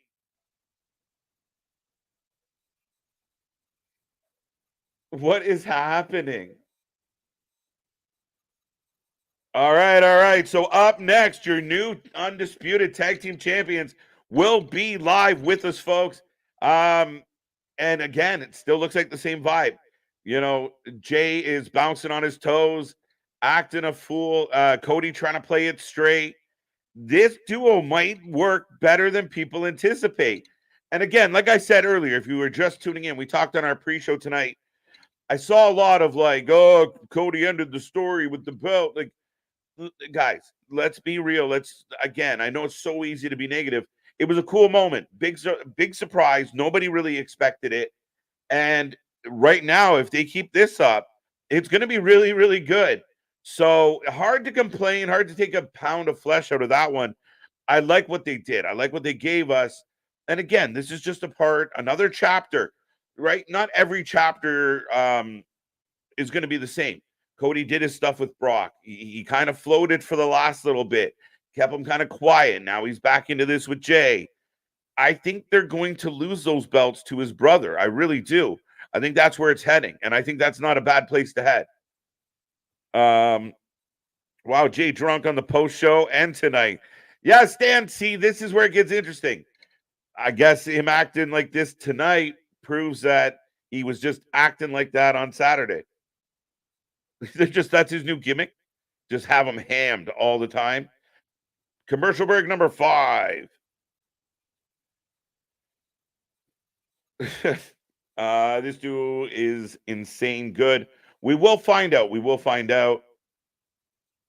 Oh, great. They're going to be using Jey Uso as the annoying sidekick. No, Paul, I don't believe that's what they're trying to do. I think they're just trying to give him energy, give him an angle, especially up against a very clean-cut, straightforward Cody. I think it actually gives him a little bit of entertainment value, opposed to like, you're good, I'm good, high five, let's just be friends. It kind of plays well. Him popping Cody's a good thing. We'll see. But yeah, I don't think I'm not looking at him like a sidekick. I hope they don't push it that way. The Undisputed Tag Team Champions, the American Nightmare in the main event. Absolutely. Imagine Cody comes out tomorrow. Hey, Hagen, how you doing? How you doing? And says NXT is moving to Wednesdays. I'm in. I like it. I mean, this week, Wednesday, we got nothing to do. We don't know yet.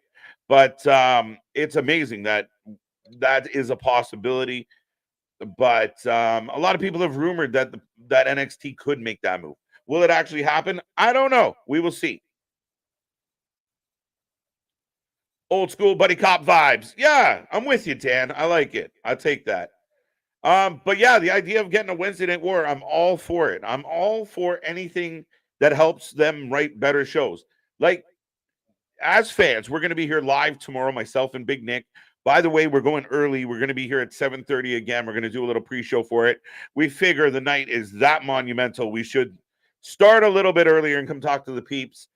But you look at a Tuesday in October, for no good reason, we're getting 2 companies that pushed real hard to give us insane nights. Like, it's crazy. We've joked about Mania and, Mania on a Tuesday. As fans, we're benefiting from this. So, yeah, give me a Wednesday Night War. Give me a Friday Night War. Like, make Rampage from 8 to 10 o'clock against SmackDown. Call it Ring of Honor and book it proper. Hunter is 99% in control of creative in WWE. That's what I've heard. Yeah, it's been batted around all day. And yeah, we'll see. And again, I would find it hard to argue we haven't seen Hunter's influence on this roster, his influence on the booking, from week to week, even on Raw, a lot of weeks now, they might repeat some shit. They might over repeat some stuff, but the cadence of the show is pretty good. The energy level of the show is pretty good most weeks. You see the difference. You feel the vibe. And certain people, I don't believe, would be used how they're being used if Vince was still in more control. That's just the way I see it. Now, I'm not back. Oh, Tozawa. This is random.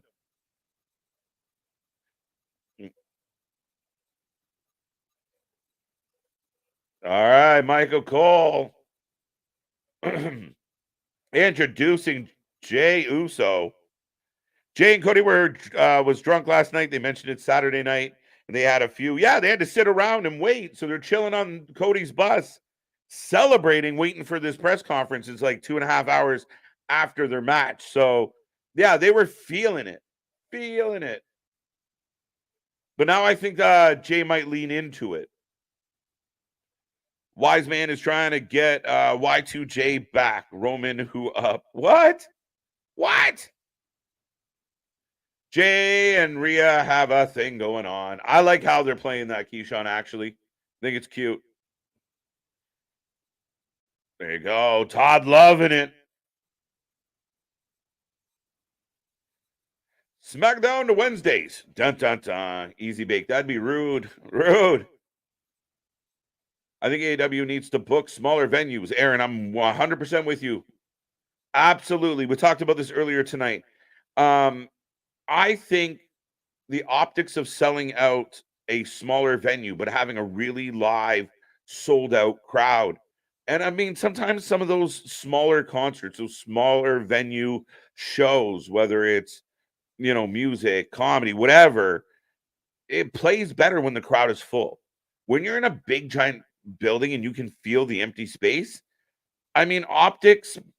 I mean, I can't imagine. Well, I don't want to say that we're booking smaller buildings. That doesn't make any sense to me. Just book them, fill them, and you will work back up, because what will happen is people won't be able to go to every show. You make them.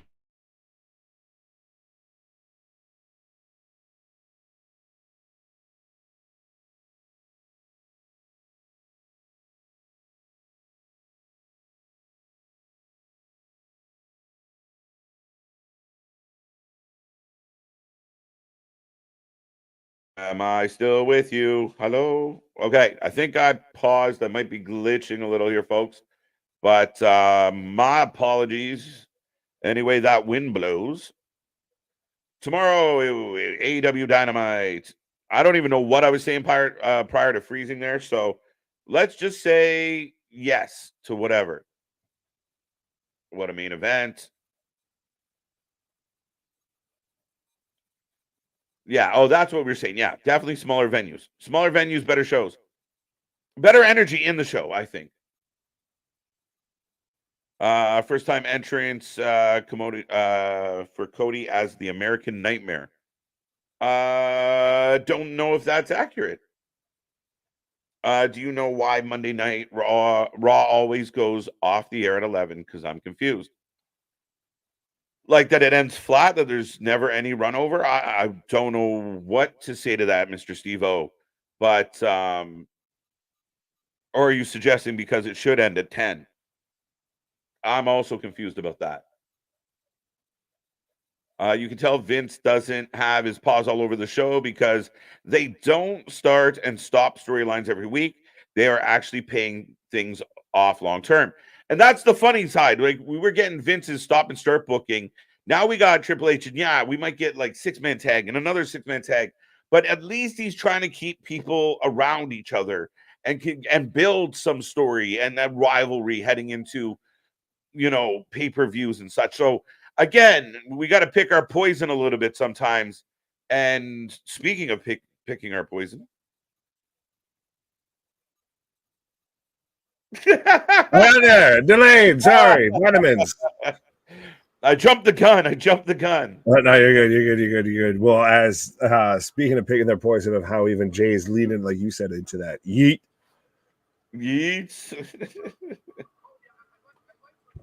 Well, I haven't clicked on it yet, but I feel like you need to yeet.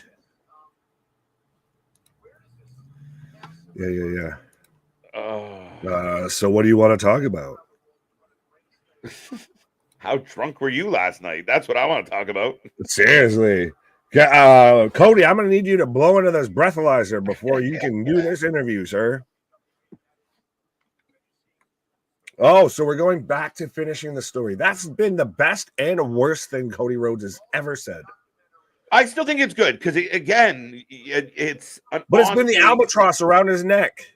Maybe. I don't think he feels like it's an albatross. I think he feels like he's still telling. He may not, but everyone likes to point it out. Of if he doesn't do anything that's going at Roman, it becomes, well, when are we going to finish the story? But no. We can't change the story because some people out there are dumb. It's like the people who just said, oh, Cody finished the story by winning the tag belts. Way to go. He's not done. He didn't retire. He didn't die. He's still here. He's still going to wrestle. It's just part of the story. He had a victory. Then he's going to have a downfall. We don't know what story he's reading. We're reading our own story. Well, I mean, sometimes it's a big novel. They can't all be fucking magazines. It was the best of times. It was the worst of times. Amen, brother. So, got that. Todd, Nick, do you smoke when you smoke? Well, I think you answered your question within your own statement, sir. So you have that. But I did not inhale. I inhale. I did. Speaking of inhaling. Yeah. Any Cowboys fans? How about them Niners? We can talk about anything like that as long as it's not the Buffalo Bills and the Jacksonville Jaguars. But yeah, that was an ass whooping. I know we were talking about this before we went live because we do have the fantasy football league. We got the fantasy hockey league as well and everything. But KJ had like his best week in fantasy football, and he went against the team that just fucking murdered it. Like literally nobody else could have beaten that team, and he had the second best performance in the league. Feeling Uzi, 100%. Always feeling Uzi on here. You should feel Uzi. Make sure you hit that like, hit that subscribe, hit that bell notification because you never know when we're going to be popping up. We got nothing but original content lined up. We got nothing but big things popping, little things stopping up to something. Season never sleeps. Trust me, you even see it of how we're upgrading the production value. Again, like I said, often imitated, never replicated, never duplicated.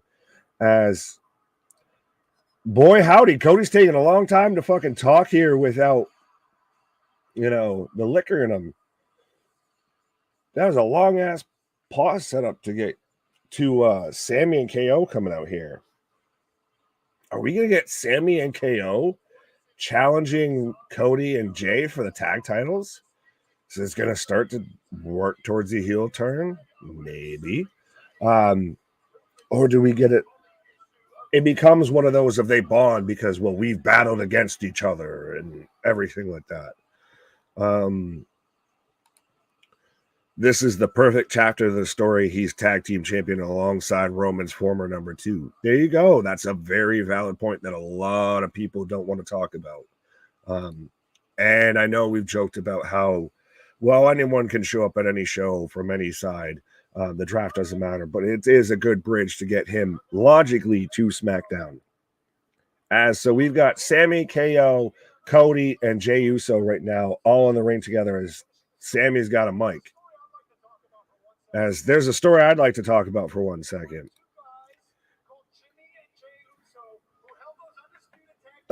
Nicholas, what up? Is Michael about to get punched? No, I don't think so. So Sammy's bigging up Jimmy and Jay here. Oh no, heel song. No, that's not a heel song.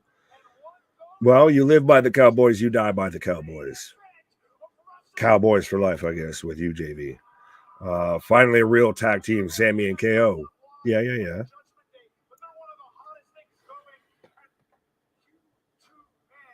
So Sammy's out here really bigging up Jay and Cody here.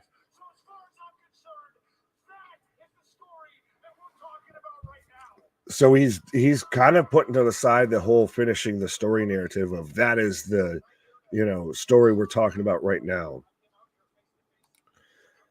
I don't think it's heel Sammy. I think it's more of he even said I came out to congratulate you. I think Kevin Owens could be. This is to where we get a little bit of the turn because KO's known to have a short fuse. I thought if they were going to hold the titles pretty much until Rumble, Survivor Series-ish, that's when you could have gotten a split and built to a feud at Mania between KO and Sammy here. So this is just going to be real interesting because this is the team we all thought was going to go into a War Games match here. A team can't beat Roman. So now it's going to be interesting. We have former Universal Tag Team Champions versus current Universal Tag Team Champions just eye to eye in the ring right now. Why? What? Huh? Woo.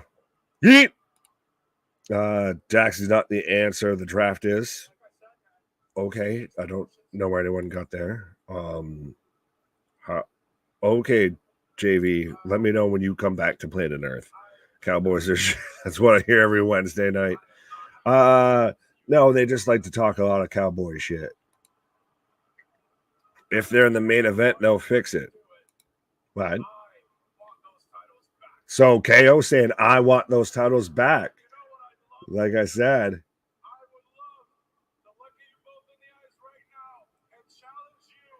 He's saying, I'd love to look at you both in the eyes right now and challenge you. And we get a big pop for it. So could we get Sammy and KO challenging Cody and Jay for it?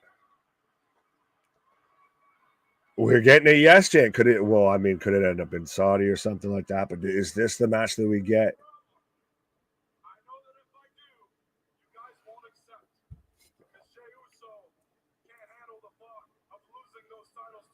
Oh, that's a good ass line from KO of I know no matter I know even if I say it, you guys won't accept because Jey Uso can't handle the thought of losing those belts to us twice.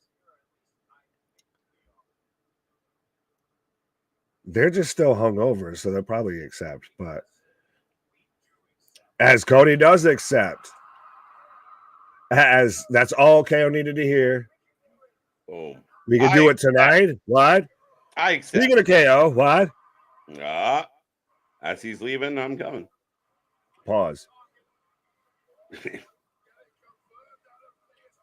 So is that at least confirmed tonight?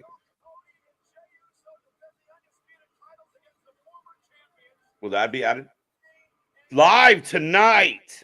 There we go. Let's go. That's a big main event as we get the belt bump. Well, and it is a very kind of heelish line from Kevin. Look I know who it you is. guys won't accept. What the What is fuck happening? was that? Sammy went back to his heel theme song. Yeah, okay, a couple people called that out. I didn't hear it. I just heard the the normal one. I didn't catch it. There you go. A lot of people noticed it though. But you had what is happening? We've got Otis just chopping the bejesus out of Chad Gable and preparing him for dealing with chops. Right. I didn't know Otis or Chad Gable and Bronson Reed stood this close eye to eye. He's not that tall. He's like 5'9", 5'10". But even I didn't expect that with like Bronson Reed. Even like I know Chad Gable is obviously short of Shorty G and everything. Right. I didn't expect Bronson Reed to be still like eye to eye with this guy. He's a beefy dude, man. Short, round, and low to the ground. That's it. But I liked even KO's line of, I know you guys won't accept because Jay can admit he doesn't want to lose those titles to us twice. Yeah. Yeah, I thought it was nice. It was, again, it kind of turns the knife a little bit, right? Does kind of give you like if they are playing with the music and such. Oh, wait a minute. Okay. Shinsuke says no way, Ricochet. Am I bad that I halfway for a second thought that was Cameron Grimes? Yo, I was like, oh my God, Cameron Grimes is doing something. That's the third time we've seen a headbutt tonight. Oh. A little bit of a go to sleep right on the ramp. So, Nick is one of the people, I mean, you picked Shinsuke to win. And you felt it could really hurt him. How do you feel about them doing this with Shinsuke, keeping him relevant in the show? I'm not. I don't hate it. I don't just fully dislike it. I think it very much now just slots him into you're the IC pool. You are guys that could potentially take the Intercontinental title off Gunther now. You are no longer a guy who would take the belt off Seth. Okay. I mean, I think personally, I'm happy that it was just like we didn't see him again for another couple weeks. Then he shows up and does a spot match with Chad Gable or Ricochet. That would have been worse to me. That would have been that's what I thought they might do. That's valid. I'll give you that. Like I said, I don't fully hate it. I really wish, and I get obviously everybody can't be world champion at a time and everything like that. Like, get that to an extent as we're getting the announcement that Hunter will be at SmackDown this week for the season premiere of Friday Night SmackDown. It should be as they even show him on the the throne and everything. But it's just one of those of Nakamura's been so much the bridesmaid, never the bride, and been involved with like, he just kind of wandered off and just didn't wrestle for a while because he just liked surfing. And then he got stuck with like being in a tag team with Boogs. Like this was the guy that was supposed to be the star that you signed from New Japan. Yeah, that was the big New Japan guy that wasn't AJ Styles from Impact.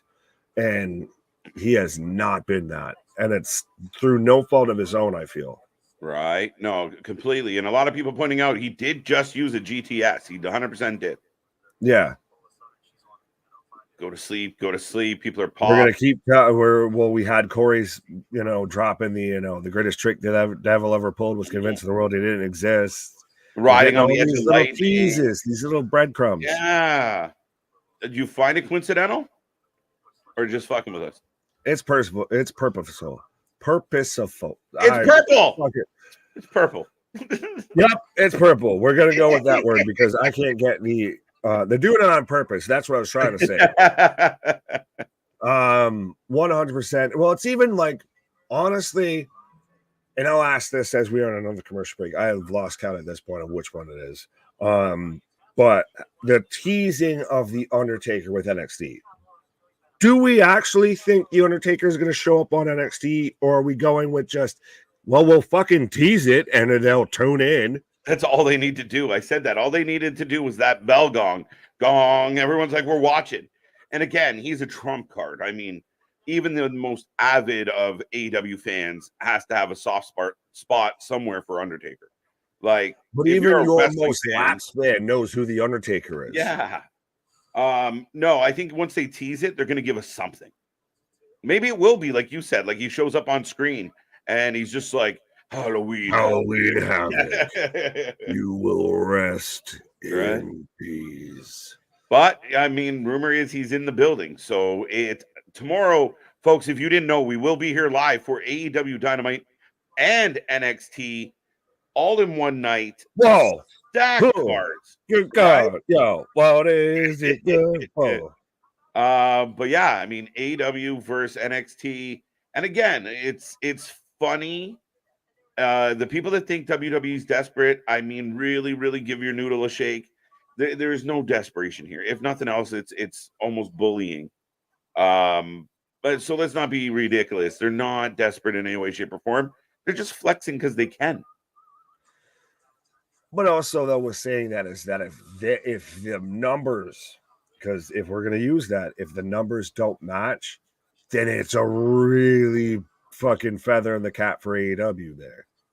Yeah, it would be. I mean, literally, if they could have a solid Tuesday night and it's like a 1.1 to like a 1 even, and it's AEW's favor, oh my God, we're the dancing in the streets. Exactly. Well, then you get people that shut up about 800 for Edge, for Lynch, for Adam Copeland, and especially with the fact that it was a clearly stacked the deck on NXT. And if it's even close, if it's even close, it's a feather in the cap for AEW. You think so? Like if I mean, it's only NXT still.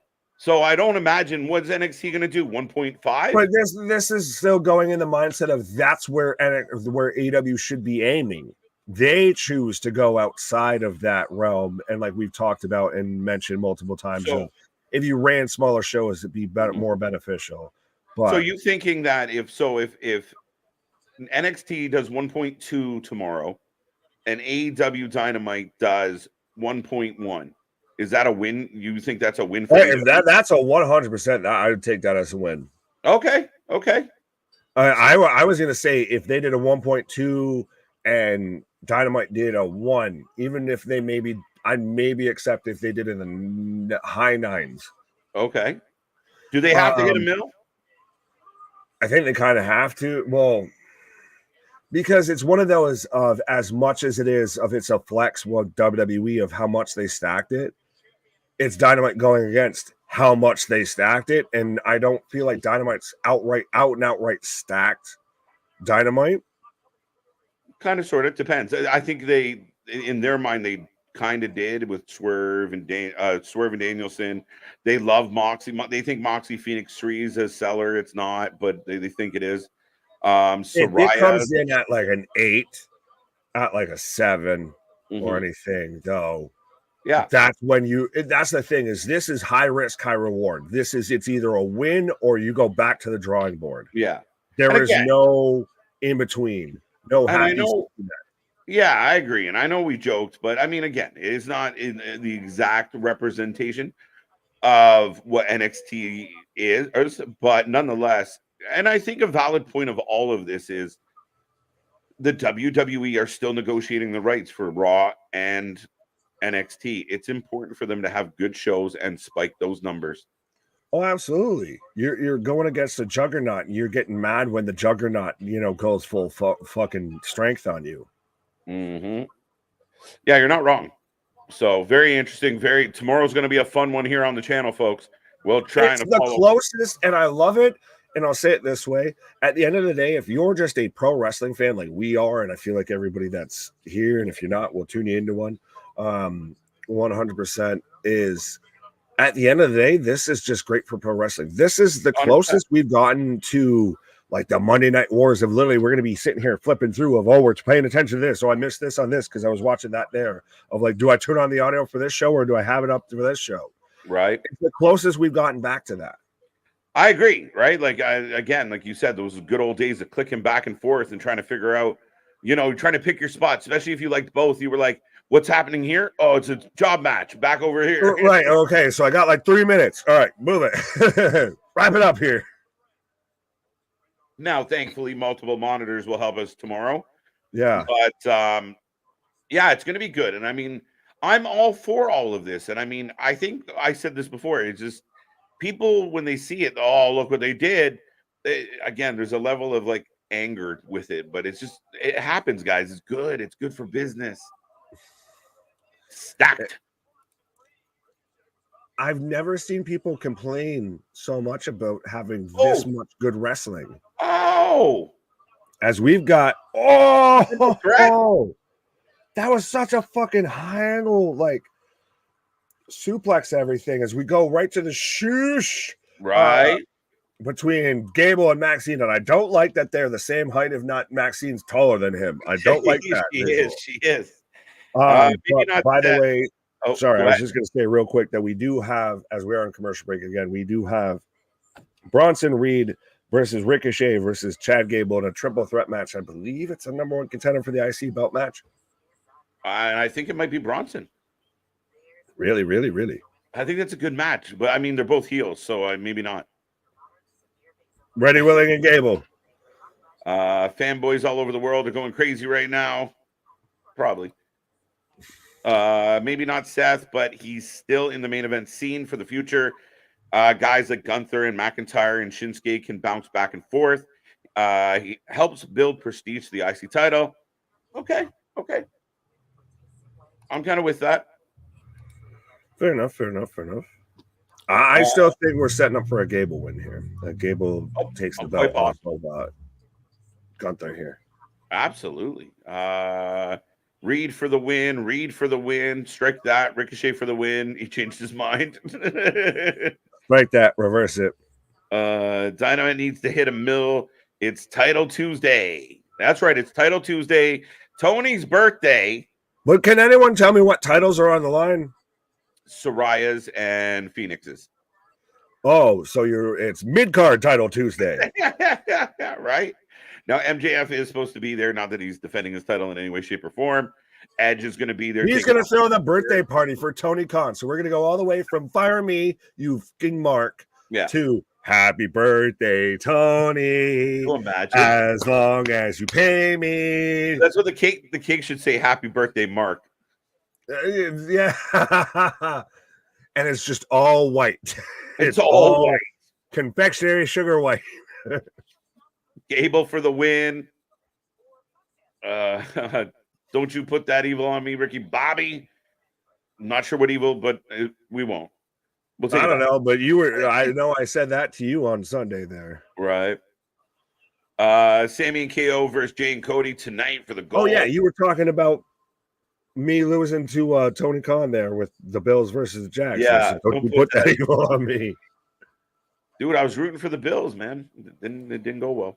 Hagen saying, y'all are live tomorrow. Yes, we do also, fun fact of, if I can point correctly, close to there, KJ's got the point. If you go right above his head, it lets you know of when we will be, what show we'll be covering next live. 100%. That's true. We try and keep you in the loop, folks. And we're always live. Joe, what up? Jade versus Rhea in a dream match. Ooh. It's coming soon, man. Could happen. Ricochet for the win. Got that one. KJ Nate, do you think NXT is lacking in the men's division as far as fresh matches? Feels like we've seen every combination of matchups. No, because I mean, I think I've been really into what they're doing. Like, would you not agree? Like, Carmelo's been good. We kind of want to know what's happening with Trick. Ilya's the new champ, so it feels pretty fresh to me. I haven't felt stale yet. I don't think it's really seen stale in the sense of even though I could watch Braun Breaker and Carmelo and it's going to be a fucking good match. Even if it's the third or fourth time that I've seen it, it's going to be a hell of a goddamn match. Especially now we've got Cena in one corner and Paul Heyman in the other corner. Right. And listen, the idea of Braun Breaker being a Heyman guy, that might be the best idea ever for that kid. Yep. Strap him on and strap him in. That is, yeah, like shit. You know KJ's deep thoughts now. that would be perfect for Braun Breaker. 1, 2, Bronson with a 2 count. But it goes back to the idea of even if it was like that, to where we get the Paul Heyman family surrounding Roman instead of his actual family. If we get, say, a Braun Breaker is involved more with the bloodline and everything. Yeah. I never knew Braun was Samoan. I never knew Scott and Rick were Samoan. Yeah. But know what plays well? And you kind of saw them do it with Sammy, right? Like if Paul was to introduce Braun Breaker as like, hey, tribal chief, this guy could be very beneficial to us. And then he eventually gains their trust and then eventually turns on. He has a beard. You have a beard. Yeah, right? Like, Paul Heyman does the sell job and gives you a reason. Second generation. Your second generation. Right. Ricochet with a drop kick on a Bronson Reed. Oh. Good pace in this triple threat match, I will say. What's up, KJ, by the way? Yeah, we got KJ on KJ action. Pause. Gable for the win. Chit or Gable for the win? Shay? What? Shay or the Qu'est-ce que c'est?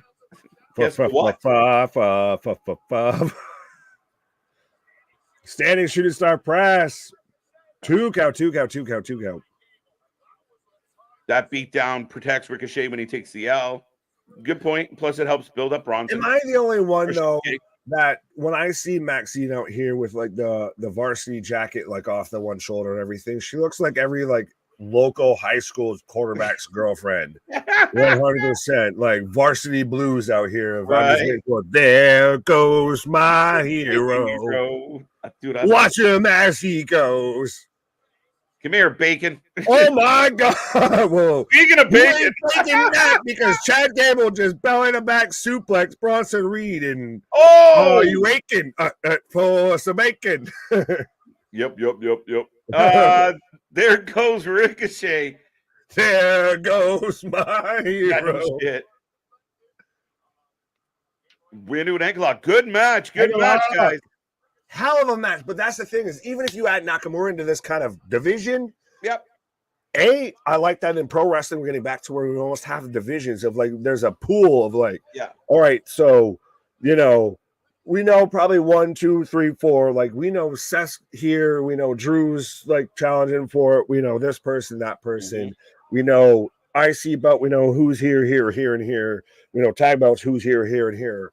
Like we don't need per se fully the records or whatever, but we just kind of know on who's getting pushed, who's got to win over who's getting the momentum. I like it. Oh, Ricochet lands it, but grabs his knee. Sorry.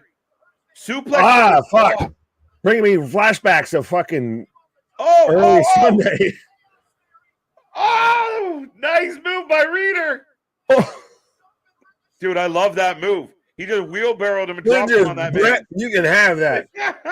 And then just Tsunami! Back up on everybody. Let's go. Tsunami! I dig that match. That was fun. Big win for Bronson. Still, again, Monday Night Raw, honestly, little bit respectfully, in both men's and women's, has become big, beefy people slapping meat.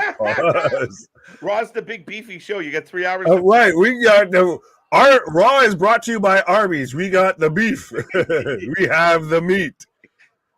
But the tsunami, the way he delivers it is not your traditional like hang out on the top type. He just steps off. It's the very much. It's the John Tenta style. It's Yeah. the Vader bomb style of literally. I have no business fucking around up here, so I'm gonna fall. So hey, next Did you week. jump? No, I gracefully fell. Yeah, Nikki. Next week, Gunther versus Bronson Reed for the IC title.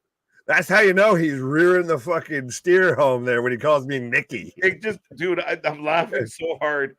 And if Nikki, you're so fine. You're so fine. You blow my mind, hey Nikki. It wasn't even. I wasn't even rearing. It just happened. That's funny because even my mother doesn't call me that. She at least calls me Nickelodeon. Becky Lynch. Speaking of Nickelodeon, but with the orange. I was gonna watch AEW over NXT just to give them the live rating, okay? Just to help them, the young whippersnappers. But not now after they announced Beyonce to sing the national anthem. Wait, no, what? What? I was gonna choose AEW over NXT. I'd still be here. Well, we're gonna watch both, so you should be here. Wait, Beyonce's singing the national anthem of what? I feel like the fucking meme there. I'm not gonna lie, you had us in the first half. Yeah. Like, what the fuck were you saying there? Of you're gonna watch AEW over NXT? Cool, good on you, my guy. And then you switch it into Beyonce. What do we got to do with Beyonce? I don't know. That would be the best. But I appreciate you. You're still going to be here because 100% we'll give you coverage on both sides. Oh, Xia Li. Yes, let's go. She's still signed. I want my chance. Why isn't she out here looking like fucking Katana with Mortal Kombat 1? Why isn't that not like a fucking segue in here? Listen, all I'm gonna say is Xia Li getting an actual shot and not being mistreated. She's talent, man. Yeah, it's amazing how much of an NXT women's roster they have on Monday Night Raw too, as well. Yeah, that Xia Li, Tegan Knox. Mm-hmm. Hey, that would work really well in NXT versus Tiffany. But I like the idea that you can like bring a Xia Li in and you can put her on either show and you have that option and it works. Like if she goes after Becky versus Xia Li on an NXT, does good. We'll do a good number. But is it because of Xia Li or is it because of Becky? Oh, it's because of Becky. Xia Li needs that. Becky, you so much. Xia Li out there with her mirror trying to get some reflection. Yeah, for sure. And so, yeah, we have had it officially announced now because we're getting even the little video or the little we're getting Seth Rollins versus Drew McIntyre. Sorry, the little visual package there. That's what I was trying to. My brain short circuited with the I let you work it out. It was good. November. If you watch that in slow time, you can literally see visibly the gears working through my brain right there. Truthfully, choose you.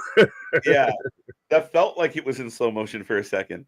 But up next, we got McIntyre taking on JD McDonough. So commercial break number 8, I believe. I gave up counting.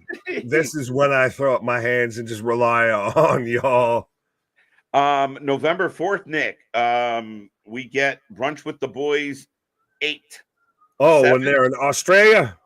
No, they're in Saudi, November 4th. Oh, I'm waiting for the show in Australia. We're up here at 6:30 in the morning. Like, I'm going to be out here with my Egg McMuffins and my fucking McGriddles and everything. Yeah, it's sponsored by. I'm going to be out here eating all the French toast. Sponsored by last night's leftover pizza. Right. No, 100%. I'm literally just going to maybe tuck it in early and just wake up early as shit and just make all the breakfast. We have to order McGriddles, buddy. No, well, don't threaten me with a good time. I was going to say we'll go Young Bucks and everything. We'll just be sponsored by Wake and Bake. No, I fucking blanked on the name there. God damn it. Moving on. Anyway, sorry. Cracker Barrel. There we go. There you go. Cracker Barrel. Okay. Like I said, it's like a lazy Susan. It'll come back around at some point. Great finish. That was a great finish to that match. 100%. I agree with AJ here. 2-0. Nick, definitely.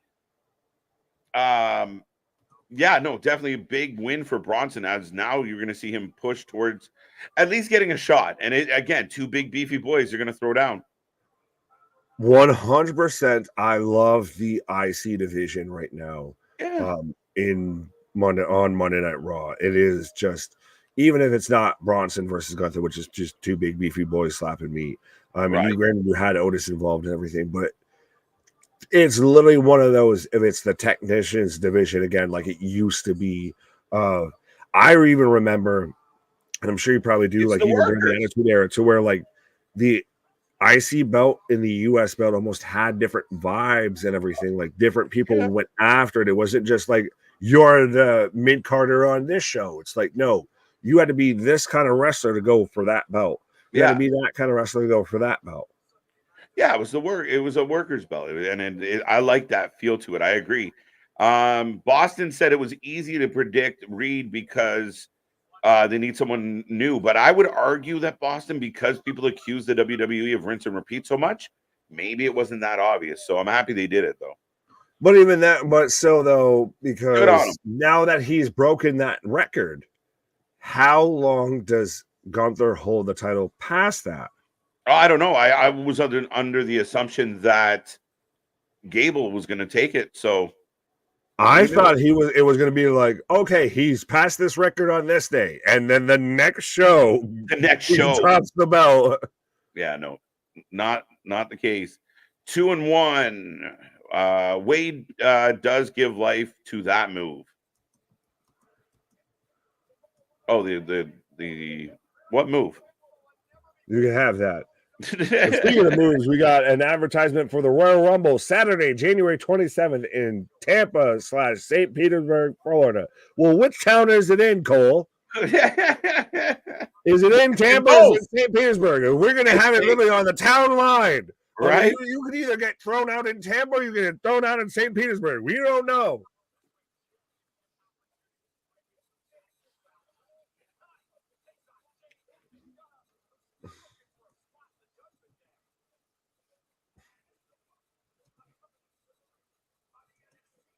Listen to JD's music. It's Grim Reaper. Generic stuck. Yeah. Go and play the most recent WWE 2K game, and tell me that isn't like under a generic, category there. And I want to know which one it is, because that 100% sounds like that of like da da da da da da. Like, it's like how Jungle Boy comes out now, or when he did come out, when he wasn't suspended, came out to like Beethoven's Fit. It's like, how does that fucking fit? Well, I don't know. I mean, again, it just gives me that generic, like when you click like heavy on a like a sample list of like, give me the heavy generic. You're like, oh, come on now. Right. And David, just because I'm gonna just do that. JD McDonough looks weird as F. Yes, he does. Tropicana is in St. Petersburg. Got Drew for the win. Drew for the win. Drew for the win. Yeah, let us know who you're taking, whether you're taking Drew McIntyre or his miniature and JD McDonough here. Wow. What a back body draw. As that man damn near touched the rafters. JD is not winning. Yeah, I'm with you, Todd. No. Yeah, no, this is going to be Drew 100%. Yeah, especially after announcing he's going to take on Seth. You can't have him get an L in any way, shape, or form. I don't care what Dom does. Right. I think it just adds to the fact that the Judgment Day keep kind of losing. If they lose this one. But does it really kind of put the emphasis on like, well, JD, what do you contribute here if outside of you showed up with some cool stuff? Right. And that's about it. Especially if somehow Dom gets in the way and then JD has a reason to be mad at Dom. Well, big chop block. I think it could be Jack Perry in the double. Could you imagine? No, James. I've halfway thought about that. Of like, what if? What if they did that? But who would they put him with? Pebbles, Bam Bam, Barney. I don't Dino. or Brendan, Brenda, Dylan, Kelly. Hello, Heather. Is it me you're looking for? Holy shit! As Right, Drew going Drew for just turned that man inside out. Ooh, October 12th, coming soon. There you go. Well, I know our homie there, John, who I don't think is in the chat tonight. I know it's his birthday today. Oh, happy birthday, John, wherever you are. Drew for the win. Oh, update 7 commercial. I don't know, Curtis. I call shenanigans. I might need a recount. Depends on what state you're in, sir. Yeah, I might demand a recount. His name is Mini. I will call him Mini Me. How about no, you crazy Dutch bastard?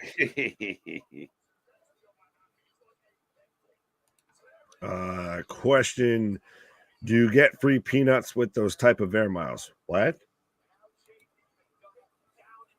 Drew calling it Ilya interrupting JD McDonough. Oh, we get Ilya versus JD. Interesting. Dom all over Drew, but that's a big man.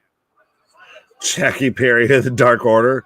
Wait, so then who's the Michael Kelso to Jackie over there? Right. Future Shock DDT. I like that he's using the Future Shock. No, pin him. No, just pin him on the Future Shock. No, why are you limping, sir? Why are you limping and then going to do this? Just end the match. So we're setting up for the Claymore right now. Bang! But JD, JD hung around. I give him credit. Wasn't a bad match. Some of you may die, but that is a sacrifice I'm willing to make. That's disgusting. It's just a donkey. That's not nice. It's just a donkey. I think Jack Perry could hire some people and kind of it'd be like, who would it be? It would be like 2.0, like Diet Coke and Coke, probably Sammy Guevara. But even then, why go with MJF? And see, that's the thing is, I don't know if it's been creative issues or it's been injuries because of shitty booking situations of like, if things weren't booked that way, would they have been in that spot type of thing of like, you'd have to go through and like fully deconstruct of why we've had these issues. Okay, sorry. Just Rhea looked at Damien in the back and said, I got an idea. Trust me. So very interesting. No, I agree with everything you were saying there, Nick, for sure. Yeah, absolutely. Hey, when like Eddie Kingston got in the scuffle with Sammy Guevara, Eddie got sent home. You know what happened to Sammy? He got to main event and get the pinfall that night. So it was supposed to be Punk against MJF.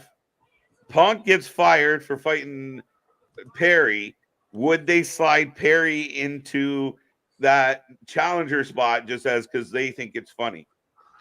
I still stand by this statement, though, a little bit as we're getting an advertisement all for NXT tomorrow. We're going to get Cody Rhodes. We're going to get Heyman. We're going to get this, that, and the third. Bong.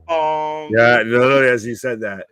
And I still think that is because that happened like 4 times until I actually caught it when we were on stream. That is 100% of just a tease there.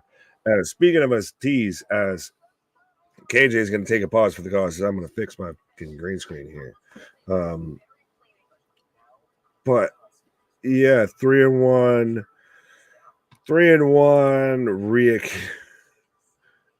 Todd, that's an oddly specific thing to mention. I'm going to just say that. That's very odd to mention that specific thing. So what you're saying is Tony is a mark. Yes, 100%. Absolutely not debatable. And it's so funny because I don't think that there is anyone that even if they wanted to or they could try to or anything like that, that could try and be like, and it's not even from coming from a stance of like, oh, wanting AEW to not exist.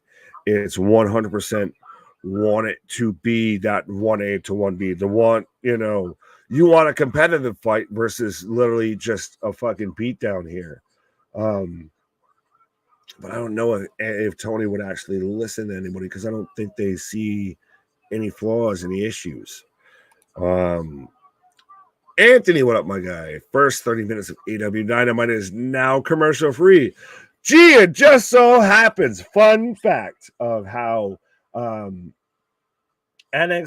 WWE puts out of how they're going to start off commercial free, and I believe they're probably going to potentially start off with Cena and in the corner of Carmelo versus Braun with Paul Heyman in his corner, and that's going to be commercial free. So it's just so interesting. I mean,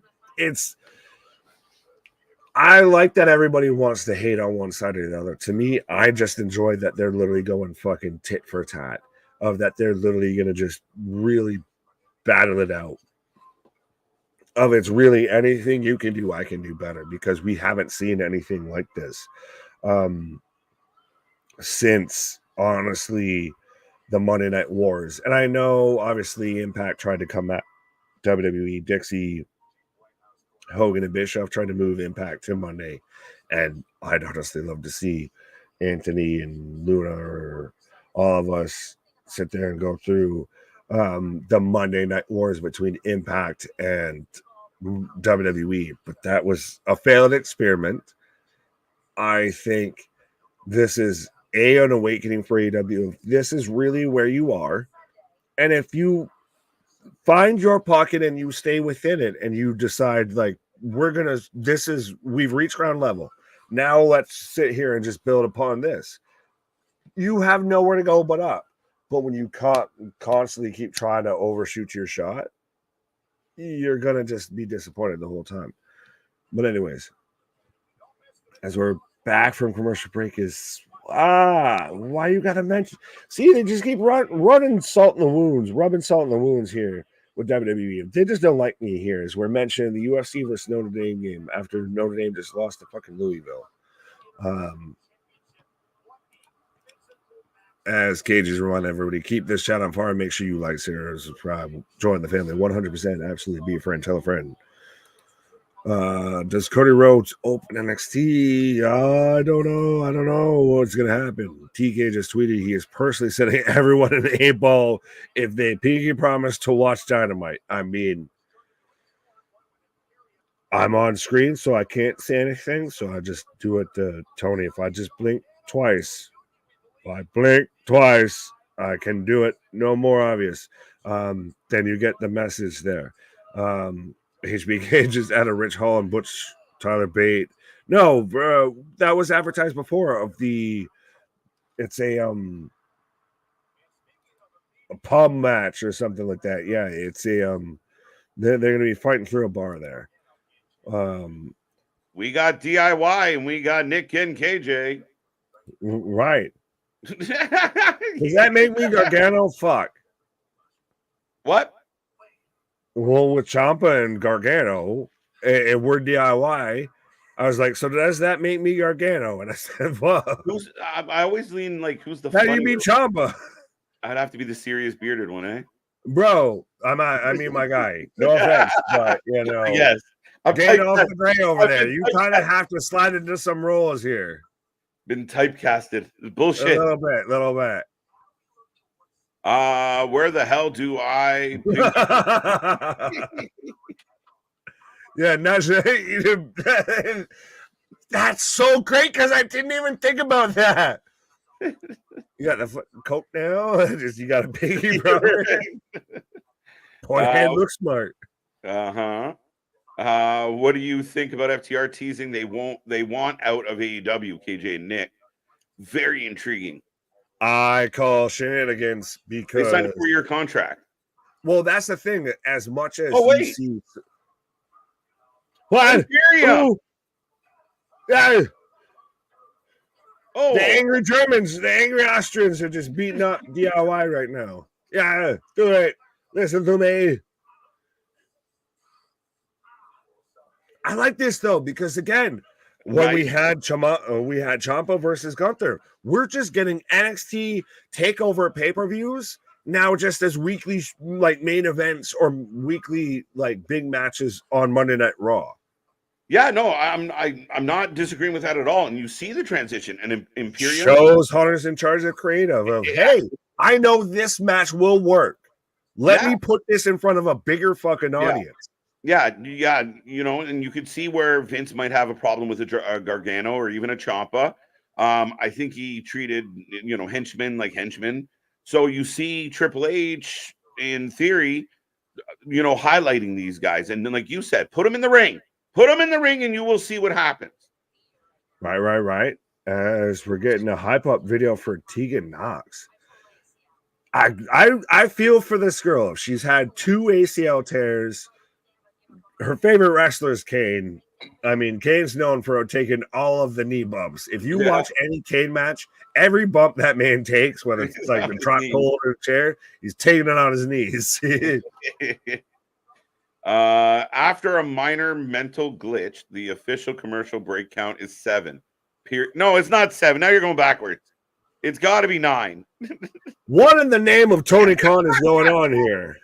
Curtis, did you remember to take your shoes and socks off for the counting? The ratings were, the turnstile numbers weren't this. They were this. The Tony Khan of counting commercial breaks over here. I like how all you got to do is fuck up one time. I know, once. One time. No mercy. Oh, Tegan getting ready to take on Becky.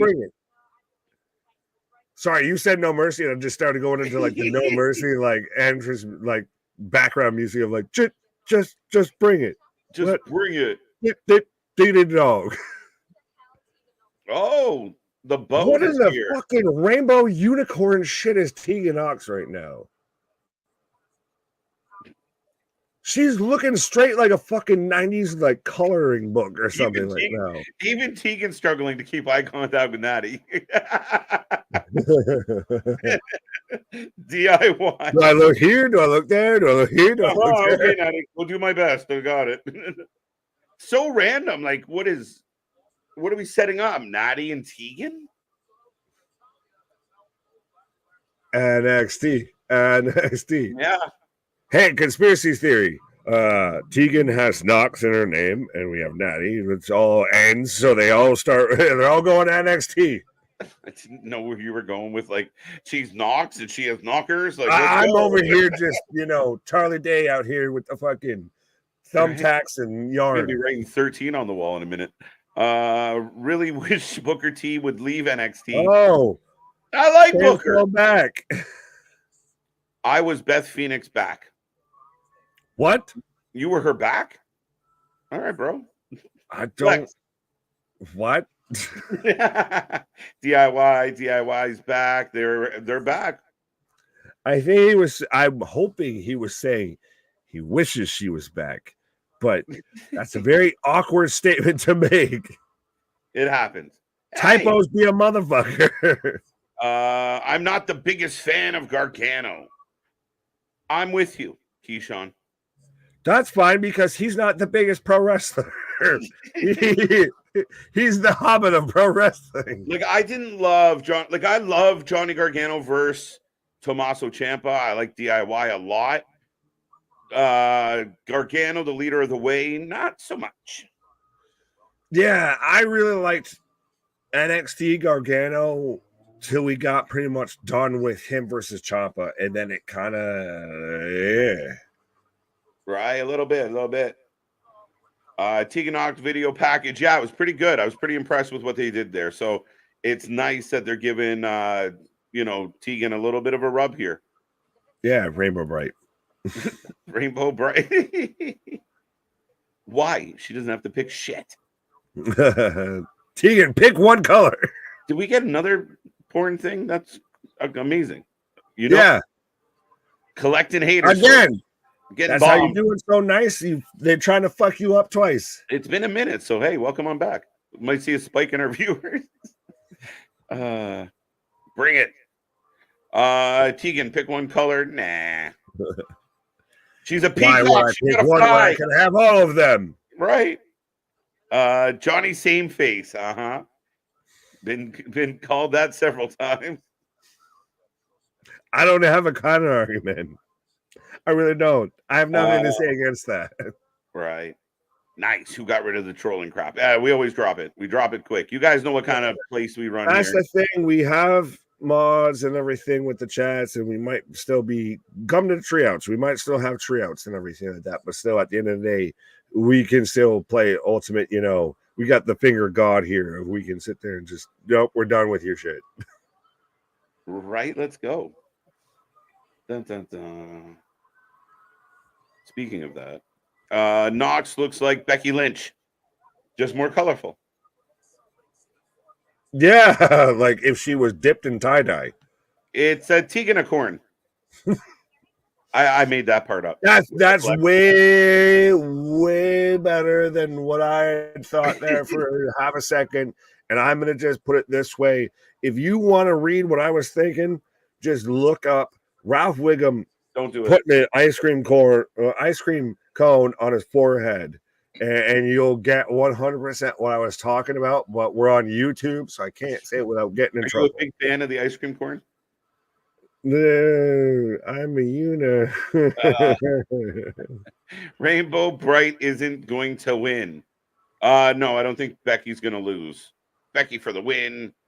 WWE reminding us of all the big time coverage they get from all the peeps. Right. Well, we got Dwight here saying, looking like Golden Bowser here with his profile picture. Pikachu. I almost thought that 100%. Pikachu, I choose you. Dwight Race, I choose you.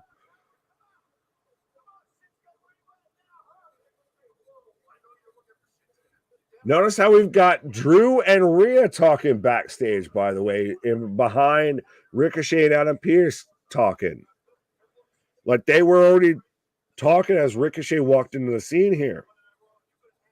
But this is the nice little Easter that WWE likes to do of the point ahead look smart. So next week, Shinsuke and Ricochet falls count anywhere, Nick. In an A, what do you say match? Between Shinsuke and Ricochet? In an A, what do you say? Play down by the bay. There we go. We'll lay him down by the bay. Big Hit him in the clay. What's going on, Dwight? Olay. Here comes Becky. Who could be Jade, Smart Mark, Sterling, and WWE Rockstar Spud? Oh, wow. Is he still signed? I don't know where the fuck he is. Did he not get He's so short, we can't keep track of him. I feel like when he got released, he actually was pretty public about being really bummed out. Well, that's what helped him get signed again, is because literally everybody was like, you can't do this to him. Look at him. He's short. He's small. He's cute. He's like a fucking stuffed animal. You can't fire him like this. Right. I liked what they were doing with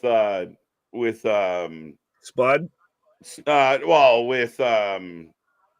He will forever be Spud. Nick. No, I was thinking Nikki Cross's husband.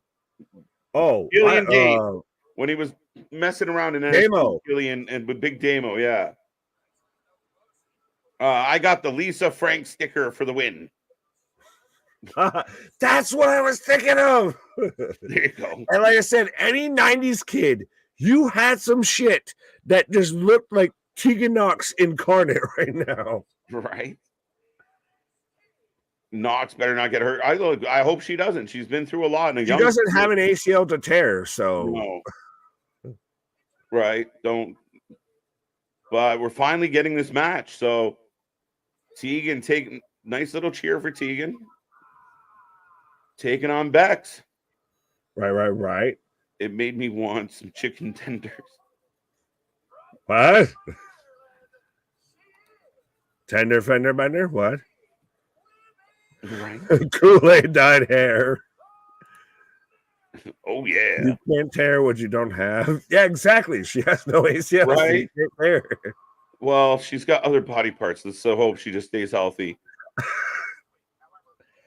I agree with you, but on one hand, I have to chuckle. Just she's like the Black Knight there of she's down to like one arm left, like, how about thee? 'Tis merely a flesh wound. Right. Tommy, welcome. Rhea is recurring for Heyman. Recruiting. Recurring.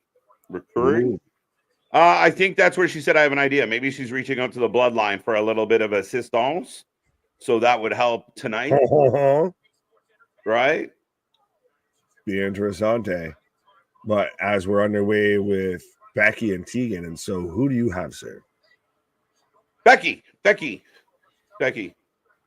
we get Jade? I'll take Blinded by the Light, Day Glow, Rainbow Bright, Tegan Knox here. It's like Day Glow. Like, she's fucking Rainbow Dash as a human being right now, is Tegan Knox. And you're picking her to win. Yes, because NXT. Okay. All right. And maybe we get Jade Cargill. Because we're into the last hour of Monday Night Raw. Yeah. Congrats on the ranch. Got Becky for the win. Please get a new theme song for Becky or mix it up something. But it's hers. How do you change it? It's kind of synonymous, is it not? You don't like, you want to remix? Like you hear that and you instantly think Becky no matter what. Like, can we get her shipping up to Boston? Just rearrange it. I don't want to listen to more shit like that. Rockstar Spud made the video after he got fired and they didn't go anywhere. True story, Bash. Yeah. No, I'll just follow up with what I said of I live in New England, so I hear that type of shit enough as it is. I don't need to watch it every week. What's up, Chambers? Welcome. Yeah. Take you one to fucking come sniffing around. Yeah, good to see you, my guy. Hope you had been having a good night. Yeah. Let me get them nuggies. Now, do you get a 10-piece or do you get a 6-piece, 10-piece, 20-piece? You're going 20, bro. You're going 20. 20 at minimum, 40 easy. When Burger King does like the 50-cent nuggets and you just go. Oh. Well, no. Do you get the nuggets from Burger King or do you get the chicken fries? I'm good for either. I have a solid order from Burger King. I just wish the Burger King by me didn't suck ass. Okay. Yeah. Could you see Jade after this match? Possible. I think it's up. I would like it. She's supposed to be on. Rumor is she's scheduled to be on Raw and SmackDown. Both shows. Yeah, and we're in the last hour, so I feel like she could show up as Becky's clearly talking to Tegan there of calling the spot. But this one's yours.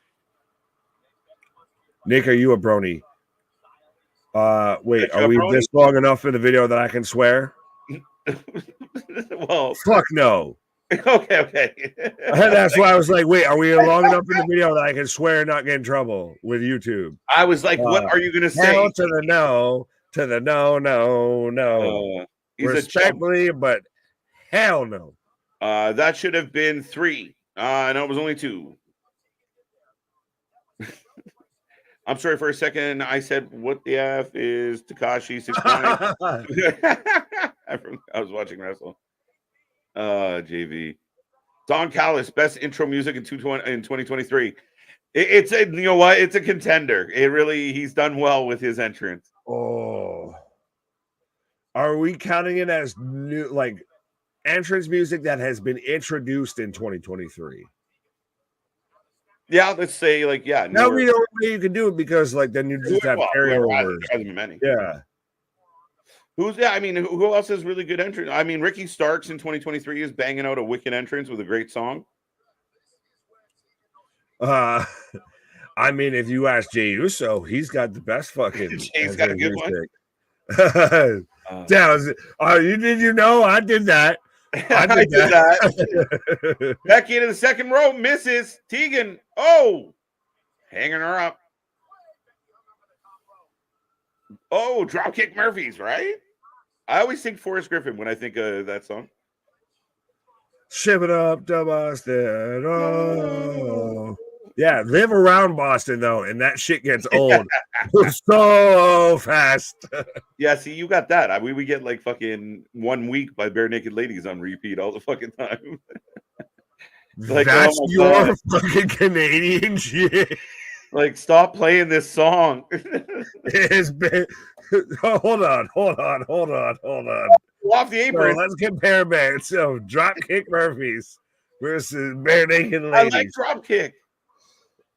No, I'm just saying that. It's not even funny It's not that even that's the your. same thing.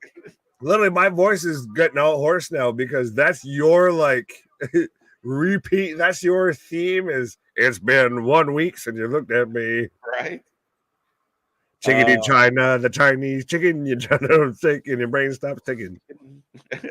Trick Williams. You're gonna stop ticking. There you go. Nick gonna take a pause. Tegan needs a good push. I like what they did. They give her a package. They explain why we should be invested in Tegan Knox. And the match has been pretty good. I know Nick and I are joking around quite a bit, but it's almost 3 hours into stream time. So we're trying to hold our shit together, kind of like Jey and Cody Rhodes. We are in a commercial break. I will take a moment to remind everyone we're here all week long. We may or may not be here on Wednesday. We haven't decided yet if we put something in there just because we'll miss y'all. But we do news updates. Luna comes back tomorrow morning. We have made it to WrestleMania 6. She's making her way through every single WrestleMania. So 11:30 a.m. Eastern time tomorrow, Luna will be doing a watch along of WrestleMania 6. Tune in for that. Then we got the Tuesdays of all Tuesdays. Dynamite taking on NXT. Me and Nick will be here live. Wednesday's a maybe. Thursday we got Impact. Friday we got the doubleheader. Saturday is Collision, and we got a whole bunch of pay-per-views and other stuff to get into. Plus, I do believe this weekend we're doing another Monsters Ball. That one's going to be at 8:45 p.m. Eastern time. So lots of content coming your way, guys. Make sure you click those links below. Be a friend, tell a friend. The best thing you can do for this channel is just anywhere you're talking wrestling, let your friends know the fastest growing wrestling community out there. And we have nothing but fun bringing you all these live streams night in, night out. So keep it coming. Keep that chat going. I want to know what's on your wrestling mind. Edge has the best intro music. Is that recency bias? I mean, I like it, but it's the best. I don't know. Not at a Bruins game. Shipping up to Boston Rocks at the Garden. There you go. Absolutely. How would it not? I mean, just that opening. You could just the opening is good enough. Is what happened to Tegan the same injuries Dakota is out with? I don't know if it's. I think so, Kyle. But I'm not positive that it's both ACLs. But remember, she tore the same ACL twice. And Dakota's had knee problems and injury problems as well. So two young women. Hopefully, they can get back and stay healthy. Bring back Dungeon of Doom to feud with Judgment Day. Yeah, way back. No. Tegan Knox just tore. That's not nice, A-Town. Don't wish that upon anybody.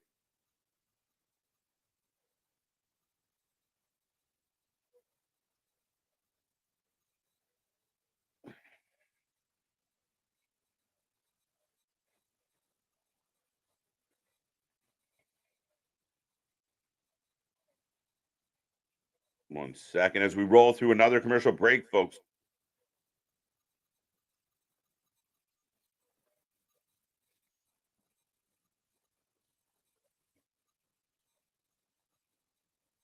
Coming back out of the commercial break. Hands down, Vince McMahon has the best music intro. Again, that's definitely going down as an iconic intro for sure. It resonated. It made sense. It's him in a nutshell. Saturday is Christian's putting on the title against the winner of Swerve and Danielson. Yes, I'll go with you. Sam David, Io Sky has the best entrance music in WWE. Buddy, I am right there with you. Definitely. There's a few standout like music intro combinations. I really like Moose and Impact. I think his intro is outstanding. The new one with Crazy Steve is outstanding. Io's is excellent. I'm a big fan of Io Sky's. Like I said, I like Ricky Starks quite a bit. You know what? I give the Young Bucks or the Elite credit for Wayward Son. I thought that was pretty cute and pretty creative. So But yeah, EO Sky, when they do it right and you get the lights out and you get the strobe, it's wicked. Let's go.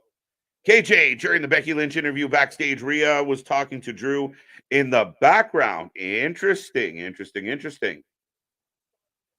Could the Judgment Day use Drew McIntyre? Could they turn him back into the Scottish psychopath? Interesting. Maybe. TK theme should be what can we be friends?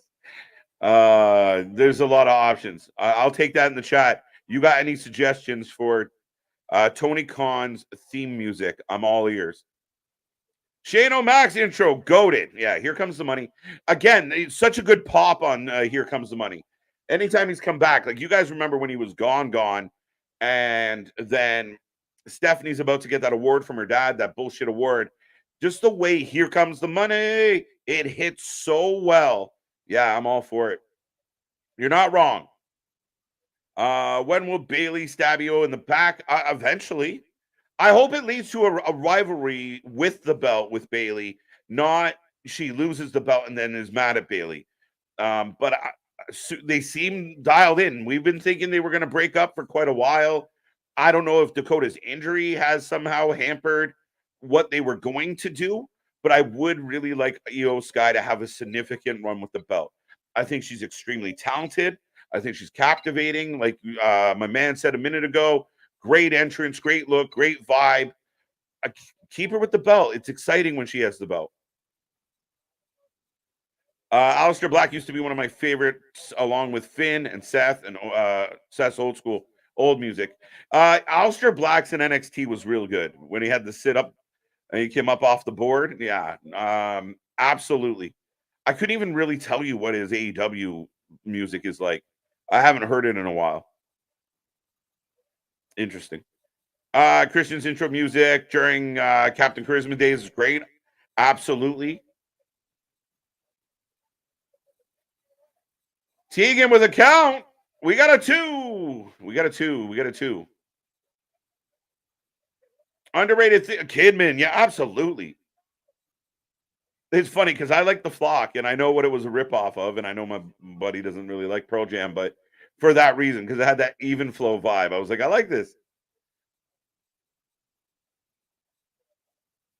Hey, if we're going back a little bit, I'm still a big fan of Slow Chemical, which was Kane. Big fan of that entrance music.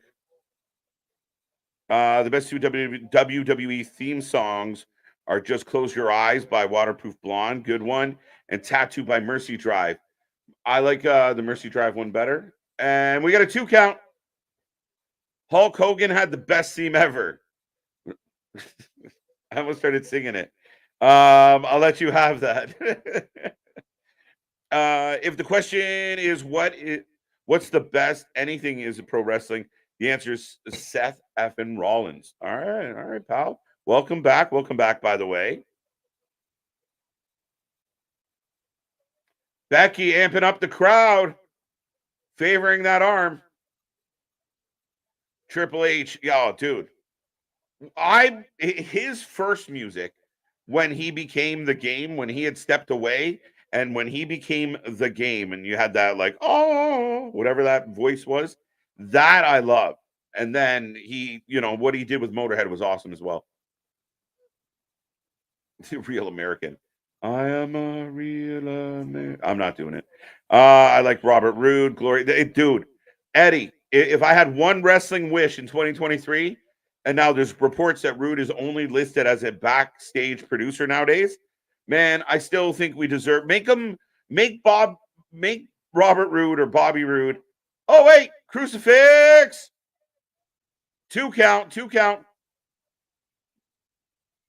I will ask, how you feeling about this match? But make him the GM of like SmackDown, and just so we can have the glorious entrance. And Tegan taps to the disarmor.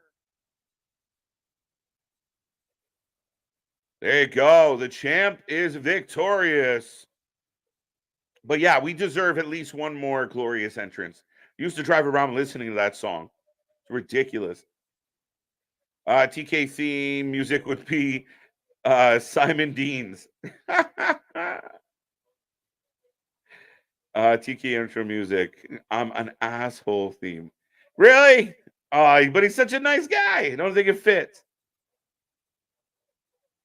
Roman will be on the phone. Now Becky's in the ring. Are we going to get anything of note? There you go. That's it. Ding. Easy bake. I don't think I did it right, but I'm with you. Benny Hill would be perfect. Could he come out to the Golden Girls theme? Thank you for being a friend. As Tegan and Becky embrace. Oh, you didn't know? Why do you think we do what we do? That's my boy's gimmick. Macho Man for sure. Classic. Do y'all remember when he released a rap album? But two is not three. Oh, we got Candace. We got Indy. And Rhea kicking them out. Indy's got good size. Indy versus Rhea? Oi!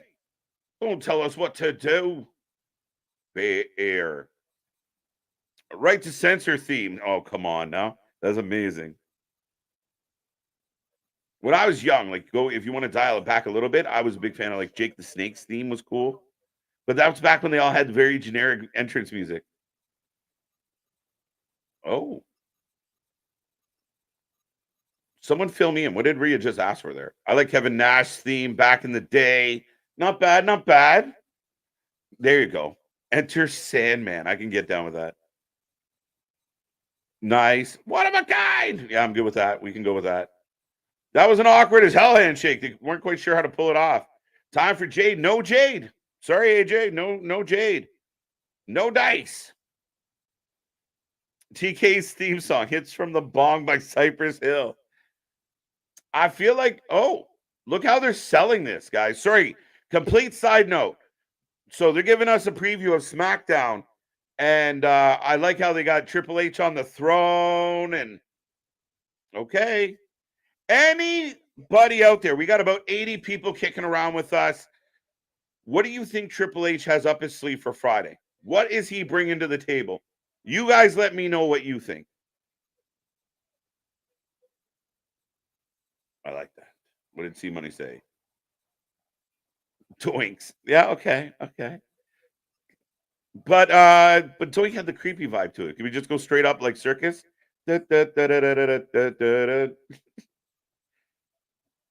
Sandman, beautiful. Rhea wants to fight Shayna next week. All right, so Raw's shaping up nicely next week. Were you a fan of Mike Sanders? A little bit. She wants Shayna. Thank you.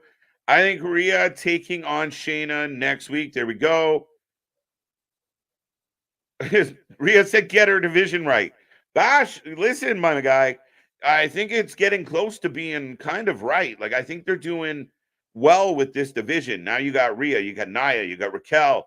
You just showed us Candace and Indy. You just, we had Xia Li, Becky, Tegan. We're starting to stack some ladies. Batista. He came out to Godsmack, I believe. Yeah, that was a good one. I'll give you that. This danger. Yeah, maybe Jade on NXT tomorrow. Very interesting. I joked about that. It's possible. But like I said, it was just a rumor that she was supposed to be here tonight and Friday. I don't know. We'll see. I have no idea. Fair enough.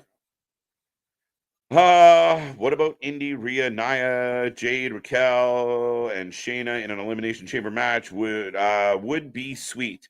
It's possible. I mean, we got to get to elimination chamber, and you got to figure there's a good chance you want Rhea in the elimination chamber if it's going to be in Australia. So that fits well. But yeah, I mean, what we were just talking about getting this division right. Look at the names on the screen right there. I would argue that they're doing a pretty good job getting a lot of this into the right places.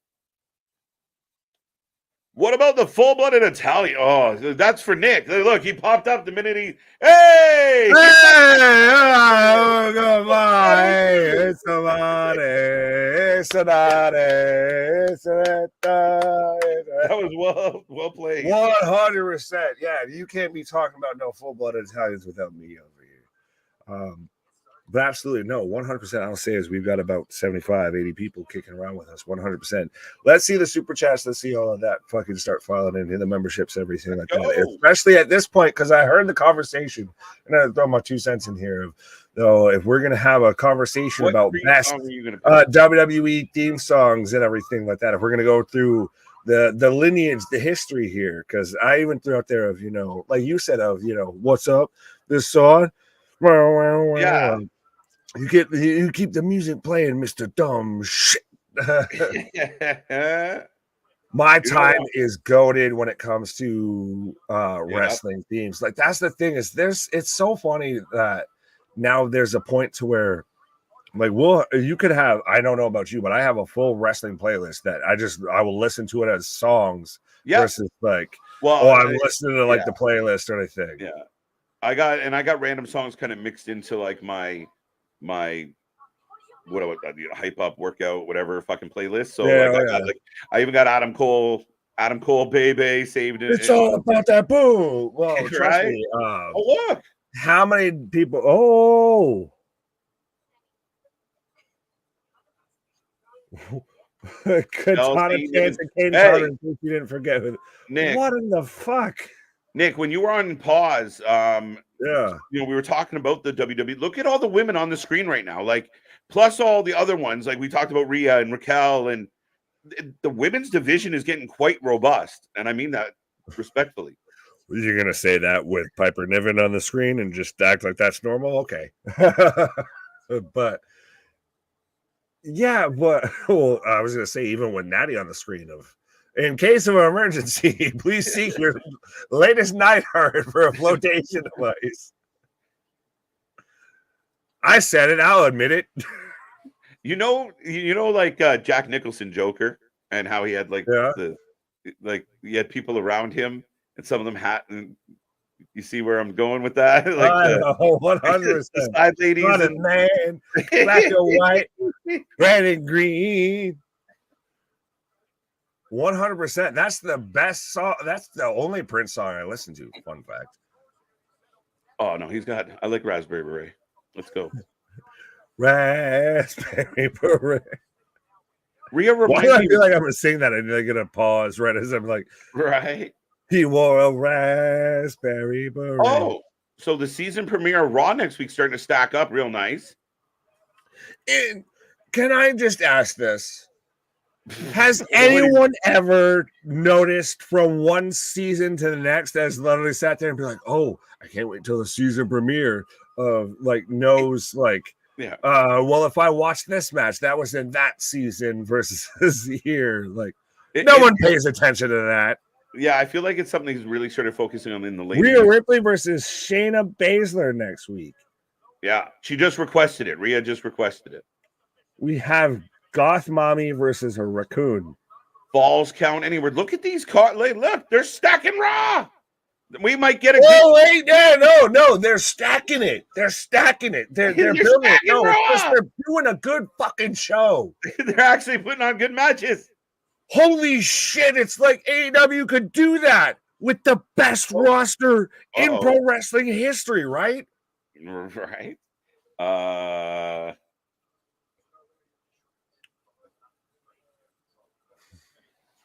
Rhea hair reminds me of wait, what? Oh, sorry, I didn't know what you clicked on. No, I didn't click on anything. Okay, no, the Jim Carrey skit. I didn't quite get what skit. I would just any Jim Carrey skit we're talking about. I just think of Fireman Ed. There, he's like, right. I was only a fan of HBK's song when Kurt Angle sang it. I'm just a sexy Kurt. Well, no, I'm more now a fan of it because that's taken on its own life with the stupid sexy Flanders meme here. As of course, that's when this man pauses. As I've got Jay talking with Sammy right now after he just clattered the fucking championship belts together. But we are, yes, Fire Marshal Bill. So we've got KO's music. So we've got a little over a half hour left. And so we're getting Kevin Owens and Sami Zayn versus Cody Rhodes and Jey Uso for the undisputed tag team championships. Play it, holla, holla, holla. And I still very much think that we're going to get a Cody and Jey win because this is how you easily bridge Cody going over to SmackDown. And I almost kind of like, though, too, how it initially started off with Cody and Sami as, you know, Nelson Muntz and what's his name there? Heart to the Tail of Nelson and the boy he so dear. Martin Prince. And now it's just literally they are 100% like if Jay and Cody didn't show up, you know, half-cocked pause to the press conference, 100% me and KJ are just KO and Sammy here as we're getting the advertisement for the Legacy championships, which I think it was very interesting and very much a marketing ploy of where Pat McAfee shows up with the Colts one. And also fun fact of how they had Shane McMahon's son in the crowd there. I didn't realize that it was even his kid because I didn't see the lower third there of he's out there with the Indianapolis championship and everything. But again, 100%, if you want to drop the super chats, the super stickers, everything like that. And I'll be out here rocking the, you know, Bills super championship and everything. But we are in commercial break. I believe this is, at least to me, 8, 9, I don't know how many, but I feel like either way, like whatever number we say, just take that and add one to it. After the COVID-19 era, it's great to be a wrestling fan again. You know what? That is actually a very valid statement to think about it in that kind of time frame of really that since then it has done nothing but skyrocket of I think they realized that they still had that fan base when they were the only thing still going live. Granted, I don't think I've still fully watched WrestleMania 36 at all. But that how big the reactions were past that, even when they started to do the Thunderdome started to actually be kind of, you know, become a thing. But I think that could just also be, we've seen that changing of the art of love it or hate it. We've seen Tony very much, you know, get involved with the book. Well, obviously run the booking, and he's going to sit there at times and, you know, pop for the ratings, and he's going to sign a guy like CM Punk. He's going to sign a guy like Adam Copeland. But at the same time, you've got Hunter that is going to do everything that drew attention to NXT Black and Gold. Now just he's got much more money and a much bigger talent roster to pull from.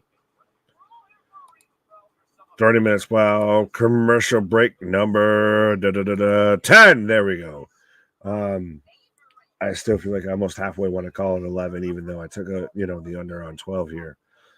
Who Dat Nation all day, every day.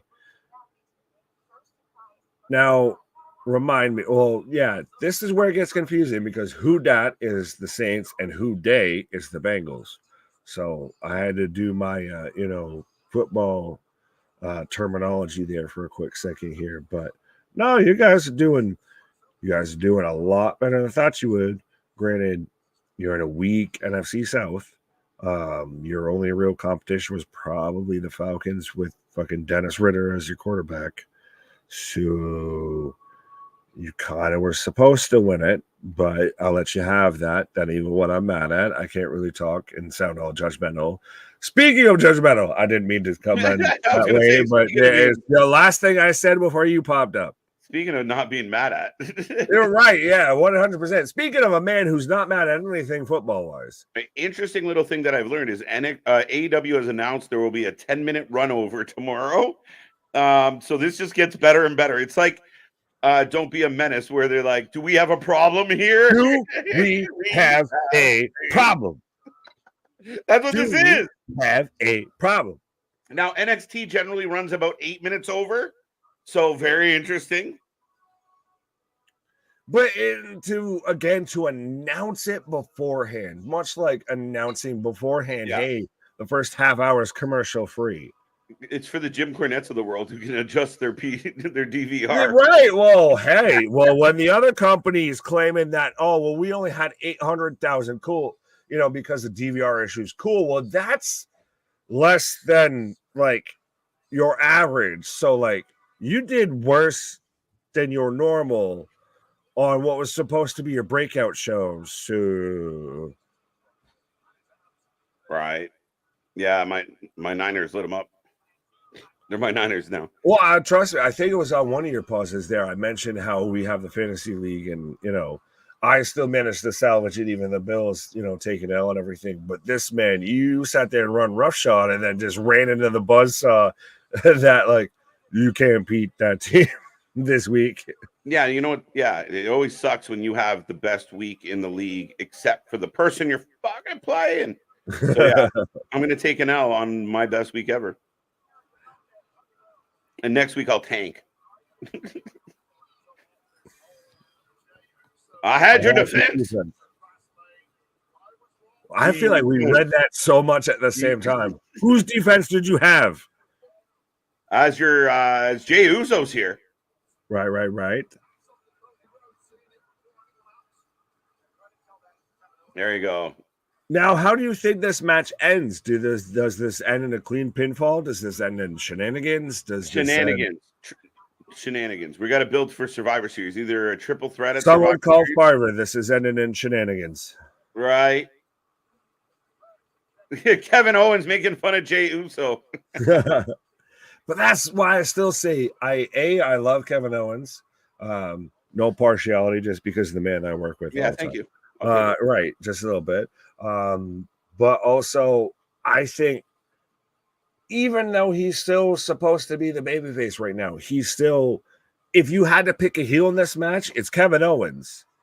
Yeah. But it's not enough that it's like he's a true heel. Like he's still, even if he was to be heel as much as he could right now, he's a justified heel. He's heel-ish, right? Like he just has that attitude. But even then, if he was heel in this, of like, well, no, Jay, like fuck you, like your whole family screwed me over. How many times you sat there and I was handcuffed to a fucking ring post or a fucking stanchion, and lost the match and everything. Like screw you and your family. Like he's valid to be a heel, right? And Cody's entrance on point again. I mean, we talk about big entrances. Cody gets a big time feel. For those who don't think that Cody's doing good work right now, or he doesn't like his time in WWE, just watch his entrance. It's on point. Oh no, he's eating this up because Cody got to come back. Cody has nothing to thank but AEW with the way that he is in WWE, because this is just everything that he was allowed to do and present himself as in AEW, and it got himself over and everything to the point where like WWE is just like, why don't we just do that here? Like he knows us, like we can pay him, like just have him do it here. Yeah. Who do you think wins between the Usos and Edge and Christian in 2023? The Usos. Yeah, 100%. But I think the Usos are probably the best tag team of all time. Of all time? Yeah, I think they take it. I hesitated. There's some stiff competition at the top, but they're right there. I can name two off the rip that are like would compete, and I'll say FTR and the Dudley Boys.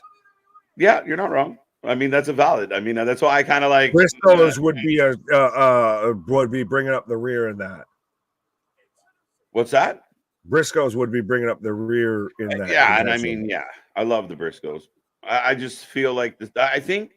To me, the Usos got a bad rap for a long time because they were so tied into like all those title matches between them and the New Day for like 8 years. Yeah, but even before then, they were sitting there doing, with the face paint, and they were just Rikishi's sons and everything. They were barely even on a pre-show and all that. I think when they first came on, like being uber babyface, but I think in ring they deliver a lot. But since they found their stride and got rid of the face paint, it's been much, much better. I still, though, just can't wipe it from my head of fucking Homelander, fucking Captain America, Cody Rhodes here. Right. Literally, I feel like this man needs to win the world title on every 4th of July at this point, and just, celebrate by eating a fucking hot dog and shooting off a firework. Yeah.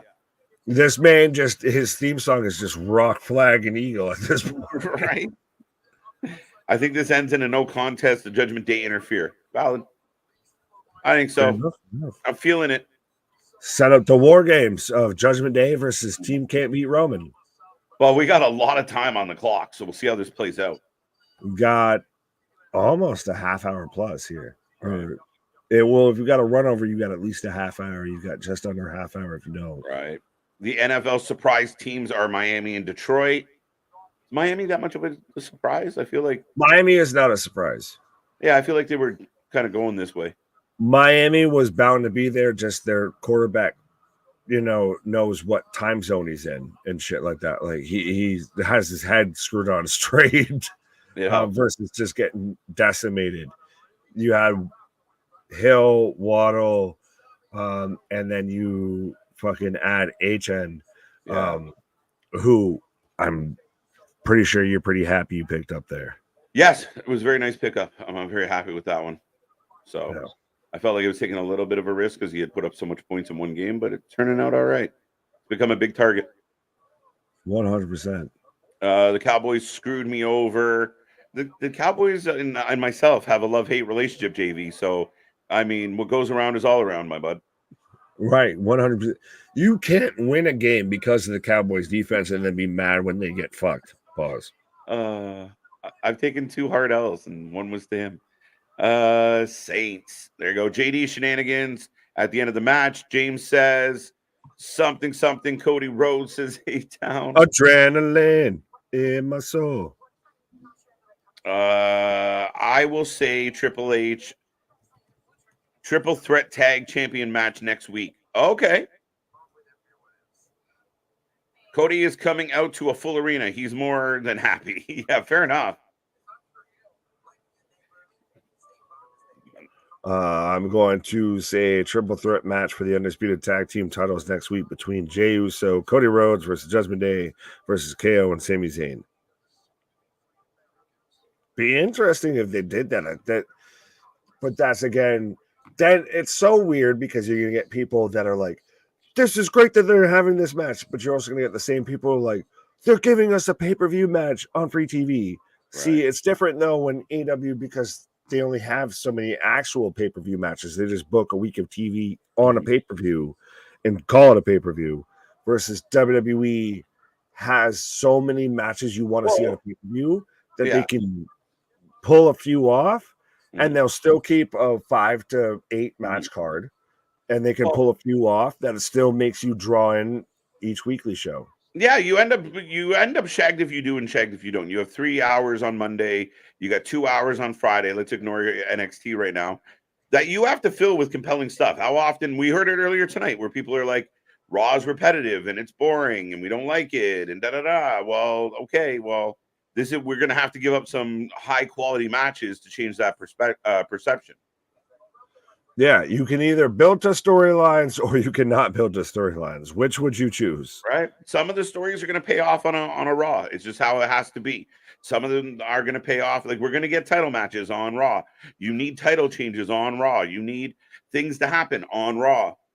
But it's become the AEW syndrome of, because you have 14 fucking matches on a pay-per-view, that everything builds up and everything gets paid off on a pay-per-view, and then it's just like a whole system reset.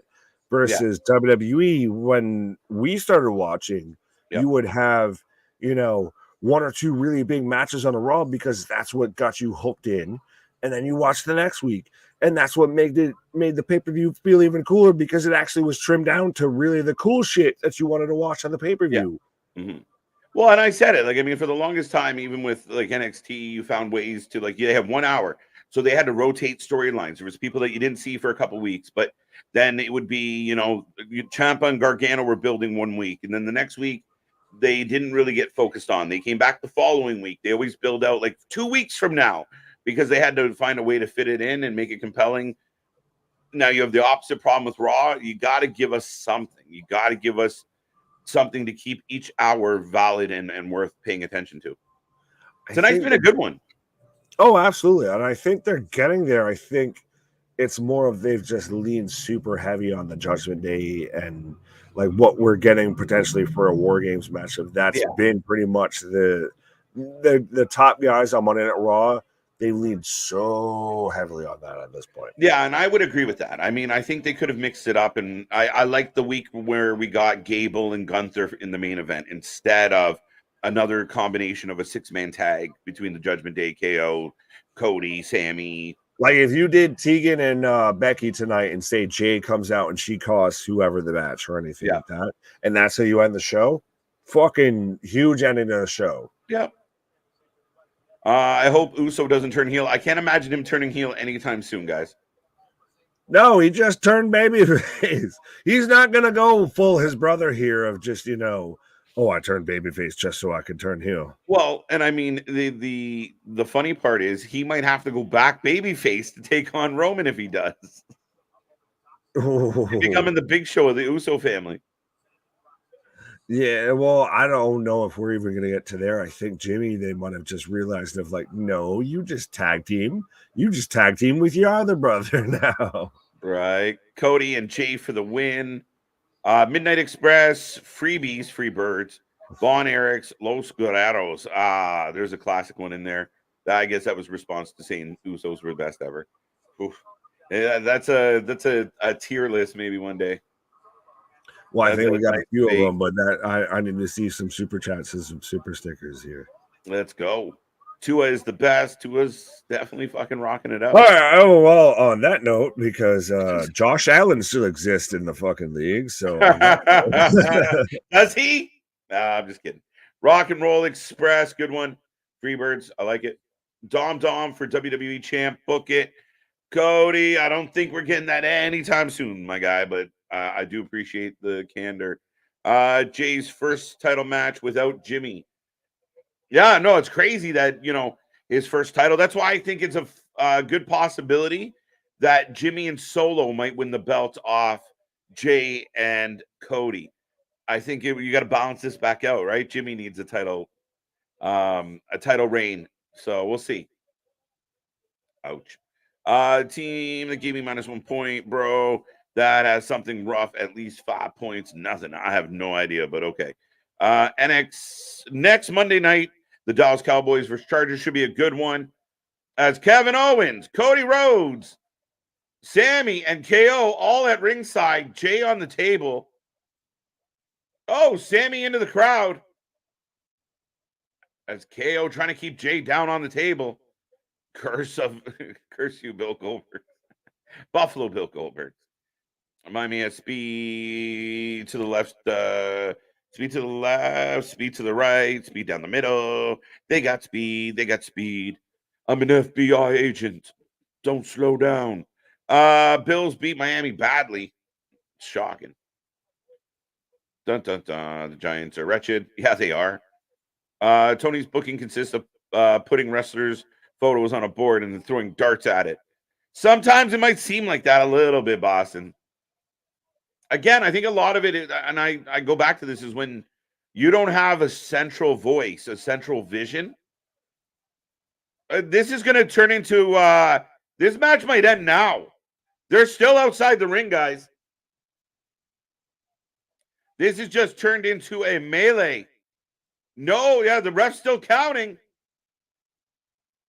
The crowd's clapping. We go to commercial. All right, we're back in commercial. Yeah, I mean, I think because so many different people have a say in the creative. That's why I think at times Dynamite doesn't feel like it has a flow to it, because people have a say in each segment. And it looks like a lot of times what, like a guy like Jericho or the Bucks or whoever what their vision for what they want in their match doesn't exactly lend to a story or lend to an overall theme. Like, you need that central funnel, and I think Tony's too inclined to make everybody happy at times. No, he has everyone fill out a survey. Who is your friend? Who are your best friends? Who would you like to be friends with? That's funny, C Money. Probably true. Solid show. It's been a really good night for Monday. And I know some of the Mondays get a bit long. The fact that we're this close to the finish line, feeling a lot of good energy, feeling a lot of good vibe, I will give them credit. It wasn't a long, boring Raw. Again, we can debate the merits of what happened per segment, but at least the show moved. For 3 hours, we got through this one pretty quick. And then you can tell me if I'm wrong out there. But I've enjoyed it. I thought the matches have been good. The stories have been good. I'm curious about quite a bit that's happening. Tonight's been a good Raw. Cody to SmackDown. Well, we found their way into SmackDown with those tag titles. So we'll see what happens there. But yeah, I think it does lend to, Jimmy and Solo having an issue with Jey and Cody having the belts, which pulls Cody even closer to Roman. If the thought that, you start kind of planting the seeds for WrestleMania at Survivor Series, then we start pulling Cody that way sooner than later, if that's the case. Hi, KJ and Big Nick. Hi, John. It's my birthday. There you go, buddy. Happy birthday. Thank you for spending any amount of time on your big special day here with us. We appreciate it. Thank you for that. I hope it was a fun one, my guy. The Brood. Classic. Jay's not losing. There you go. You said it last night, I believe. Say it again today. He's not losing in those Air Force. TK announcing tomorrow night that AEW has a streaming deal. Has Tony Khan told the world that he's intending to have an announcement tomorrow night? Because that would be intriguing. But he doesn't need to make an announcement. That's a press release. You can do that on a media call. You can do that via social media. You don't have to take time away from your wrestling show to announce shit like that. My humble opinion. KJ and Nick, Usos versus FTR. Who wins? Really, really good match. I'm slightly leaning to FTR. But I think, Kyle, this would have to be a multiple match, a 7-match series kind of thing. Because I think every time they fought, it could go either way. It really could. Cody and Jey Uso win and retain KJ. All right, John, I'm with you. I agree. But I don't know if they win or if it gets kerfuffled. But I think they leave champions no matter what. Especially after the press conference. Oakland up 17-13. Battle in a tight one. Commercial break number 11. Curtis, I feel like it's 14, man. Where was the flipping count? Well, if we come back from commercial, we're going to see what has happened. Sorry, I'm getting the commercial for NXT, which ends with, so what do you want to talk about? You don't tell me. I'm really going to be curious, folks, at what this looks like tomorrow. You get the Dong of the Undertaker, pause. You get Cody Rhodes. You got Paul Heyman. You got John Cena. Woo! Yeah, push. And Chucky is back Wednesday. There we go. Rick Knox is refereeing. Yeah, apparently. As we're back in the ring, we got some semblance of a tag match as KO working Jey Uso. Oh, Santon. 2 shows to watch tomorrow. Dana White Contender Series and AEW Dynamite. Maggie, you might miss the best of the 2 shows. Come on now. But, yeah, Dana White's Contender Series fun to watch. I'll probably watch it after the fact. But we will be watching Dynamite and NXT, my guy. Don't cut off your wrestling options. Watch them all. 6 out of 10. Cody and Jey not losing. No, I'm with you. We need SmackDown belts back to SmackDown. Yeah, I'm all for splitting up the tag titles. I do think part of the problem is they don't quite have enough to support 2 divisions, I don't think. So you're almost better off with this until you can build it up. By the way, quick question while I got everyone's attention here. A lot of reports going around that they want to honor Bray Wyatt by continuing the Firefly Funhouse. They want to honor Bray Wyatt by having Bo carry on the legacy. How do you guys feel about it? I'm curious if you're in the chat right now. Are you yay, let's go, or no, don't do it? I'm curious. What's up, Ronnie? How you doing? AEW and NXT tomorrow. Chris, we will be here. Both of them. I can't wait. How often does a random Tuesday set up like this? Raw gets 3.5 from me tonight. Out of 10 or out of 5? Come on, Ronnie. You got to show your work on that one. KJ, thank you. Good birthday today. I'm happy to hear that, John. So once again, happy birthday. As KO and Jay just super kick into a clothesline. Both men down. Nice exchange. Yeah, pause all over that. Yeah, I heard it. I tried to pull it back. Couldn't do it. Asuka versus Roxanne Perez could steal the show tomorrow. Yeah, absolutely. Why not? Curtis, I'm with you. I'm a big fan of Roxy. I know my buddy Nick feels like Rox is ready to get up to that main roster. This match will be a good one to kind of show that. I'm very excited about it. I'm very interested about what Cody will announce.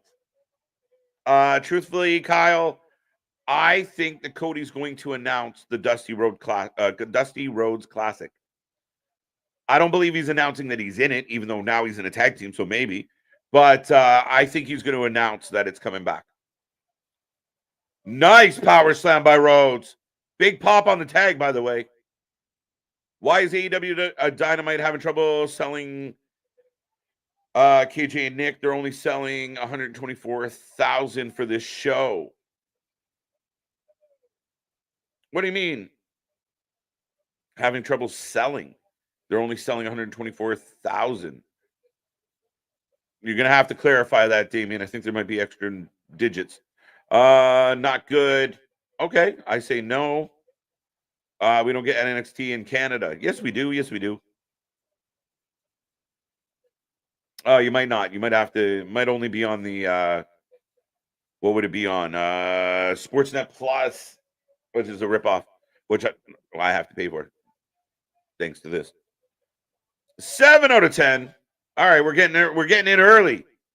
What if something amazing happens in the last 20 or 10 minutes? Sammy on the Blue Thunder Bomb, 2 count. Curtis is feeling the Fireflies. I'm kind of with Curtis. If they do it right, I like in honor of and then in tribute to, it will be incumbent on them to have a way out of it and to continue the story and make Bo central and make Bo the focus. It can't always be about Bray because that's when people will kind of go, all right, enough. But I think if they did it right, they could do something cool. And maybe just because I'm a mark for Bray, I was a mark for everything that guy did. I defended him a lot when people weren't happy with what he was doing. So maybe that's my own personal bias. 8.5. The show's not done yet. Boom! Cody, Crossroads! KO with the save! Roxanne Perez needs to win against Asuka if she wants to face Kiana James. I can't imagine Roxanne Perez beating Asuka unless there's some shenanigans. For Bo Dallas' sake, I hope they don't have him follow his brother's path. He needs to establish his own. Do you, like, I think part of my argument onto that money is I think Bo can do it. I think if he started off almost in tribute, but branched out, could he do it? I don't know. It's a tough one, right? Like, again, you're talking about a man who had a very specific vision for what he wanted it to be.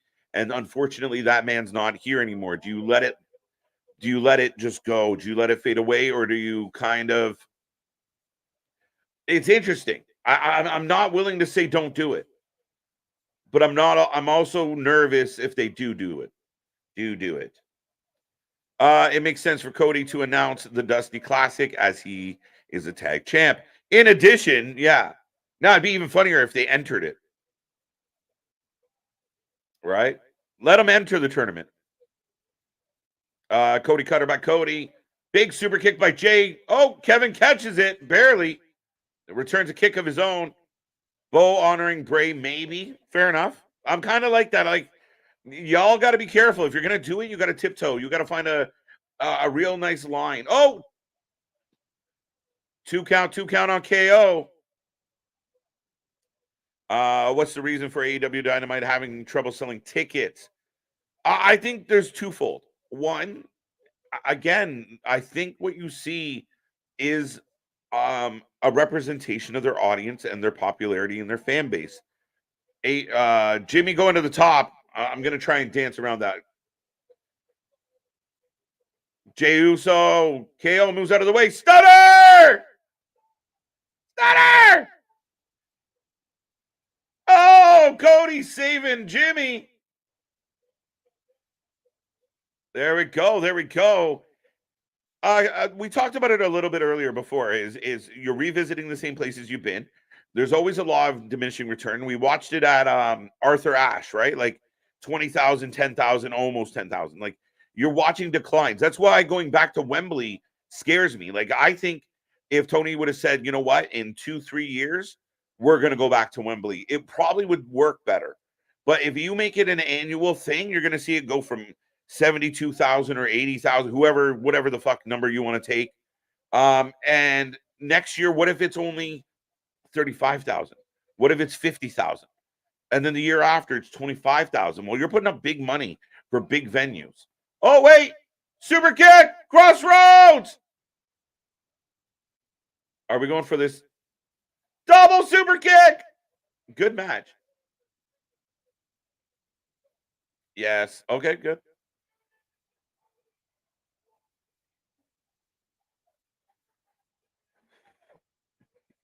Oh, yeah, maybe. And there it is. KO takes the pin. Jey gets the pinfall. And still your undisputed tag champions, Jey Uso and Cody Rhodes. We got to come up with a name for these two, by the way. Somebody said earlier, what was it? Main event nightmare, I think somebody said. Whoever that was, let me know. I don't want to steal credit. KJ, what kind of character would you make Bo as? He has a voice for the Wyatt family member, but what kind of character would he be? Well, I mean, interesting. I wonder if they keep him kind of like Uncle Howdy continues the story.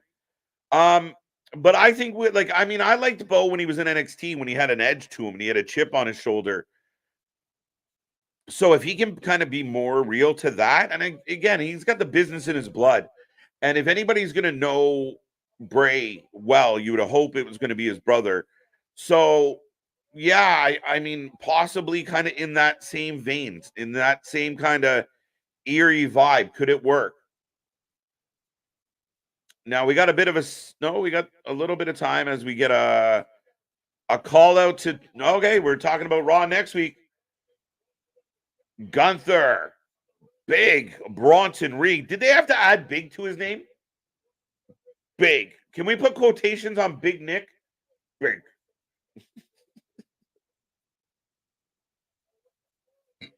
Rhea Ripley versus Shayna Baszler next week. Bo honoring Bray, maybe, by being Uncle Howdy. That's what I'm thinking. Like, Uncle Howdy kind of brings it back to life in some way, shape, or form. Maybe they give Bo a Wyatt 6.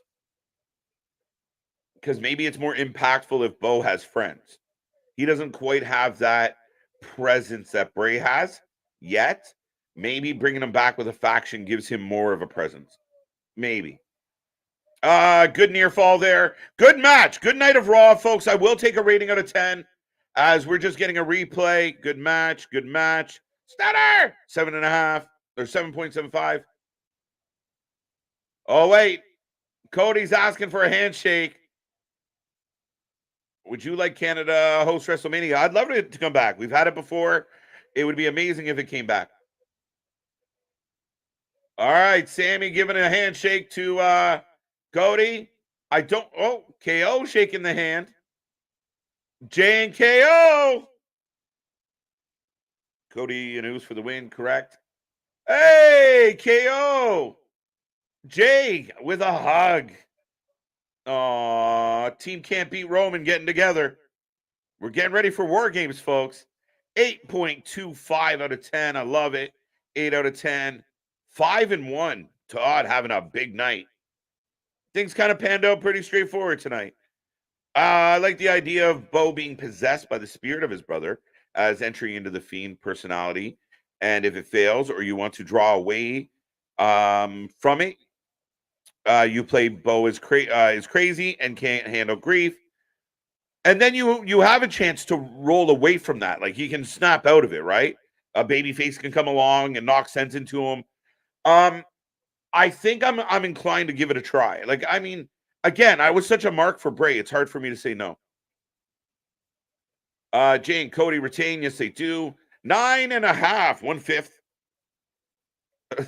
What are you saying, Brandon? 5-1. 7 out of 10 for Raw. 8.25, 8.5, 8. I love this. We're starting the week off on a good note, folks. Raw 8.5. KJ, are you talking between Carmelo and Braun tomorrow night? Are you who am I taking? Wow. That's a tough one. I'm gonna go Carmelo. No, I'll go Braun. Nick will take him. Himiny Cricket, he'll do all that. I'll go Braun. I mean, Braun Braun Breaker as a Paul Heyman guy. Tell me that doesn't have all types of zing to it. 9 out of 10. I would have never have known that Reed was big if they didn't tell me. Smart. Yeah, I mean, big. Why? He's just Bronson Reed. All right, fair enough. AEW is not a business that has to satisfy shareholders or even make a nickel to profit. AEW is a man living out his childhood wrestling fantasies on national TV. Money, you're not inaccurate. And I do believe that speaks to part of what's happening. Now, I mean, he does have, I would imagine, some type of responsibility to things like, sponsors, advertisers. You want to have some level of company viability. Again, he might gross a lot, but I imagine his payroll is out of this world. So yeah, because he's just kind of got this little passion project. Again, he can put on whatever show he wants. He can tell everybody, "Oh, I think we've had the 4 best pay-per-views we've ever had," and I don't even know if that's very true. But he can say that because, I mean, does it really matter? It's just all free money.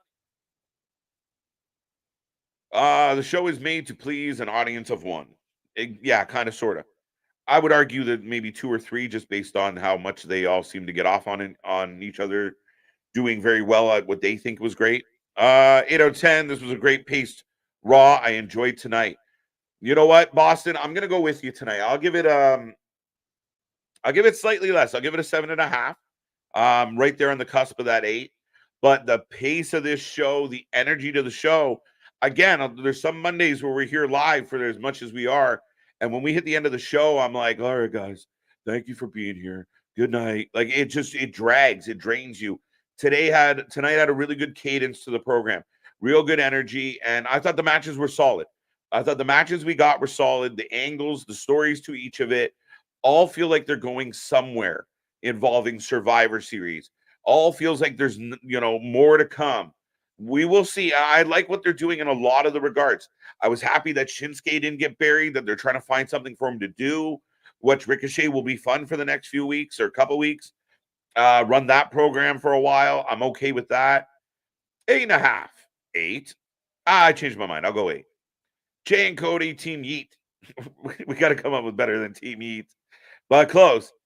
Kevin finally respect. Yeah, we finally got now keep in mind when it seems like they've got shit together is generally when shit goes sideways. So Let's not count those eggs till they're clucking, but you're not wrong.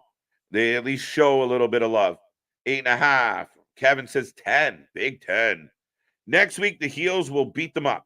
I agree. Maybe Friday, right? If they're going to be there Friday, Rhea says she's got to make a call.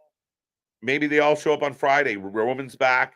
And again, it's fitting, right? The bloodline, the Judgment Day, if they're in some type of union, they are having trouble. The tribal chief comes back and everything gets settled the way it should. We'll find out. Cody Rhodes and Jey Uso versus Tommaso Ciampa and Johnny Wrestling. Eventually, possibly, maybe Jordan. But I do imagine DIY will be in that title mix. And I know that, again, like Nick said earlier, Triple H knows if he can get these guys into the ring on a pay-per-view, they're going to bang it out, whether it's Imperium, DIY. He has faith in Sammy KO. There's a lot of NXT flavor thanks to Triple H.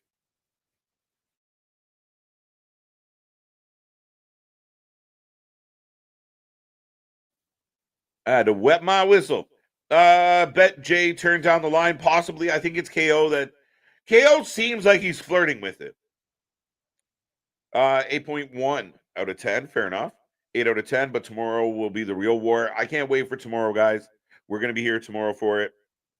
Speaking of WrestleMania in Canada, tomorrow Luna is reviewing WrestleMania 6 from the Toronto Skydome. Is she? I didn't know the Skydome part, but I'll take that. Even though it's Rogers Center, but we'll take that. We'll accept it. It's always Skydome in my heart. But yes, Luna Havoc will be here at 11:30 a.m. tomorrow morning. She's on to WrestleMania 6. She's gotten through some of the early ones, but I keep saying every time, she feels a little exhausted after covering one of the marathons. She's close. She's getting closer. So WrestleMania 6 tomorrow morning. Nick and I are back tomorrow night for NXT and AEW, as you can see on the screen. It'll be fight night. We go to war. It's going to be a fun one. 8.5 says Damien. 8.5 says you. Did I go back up? Night, John.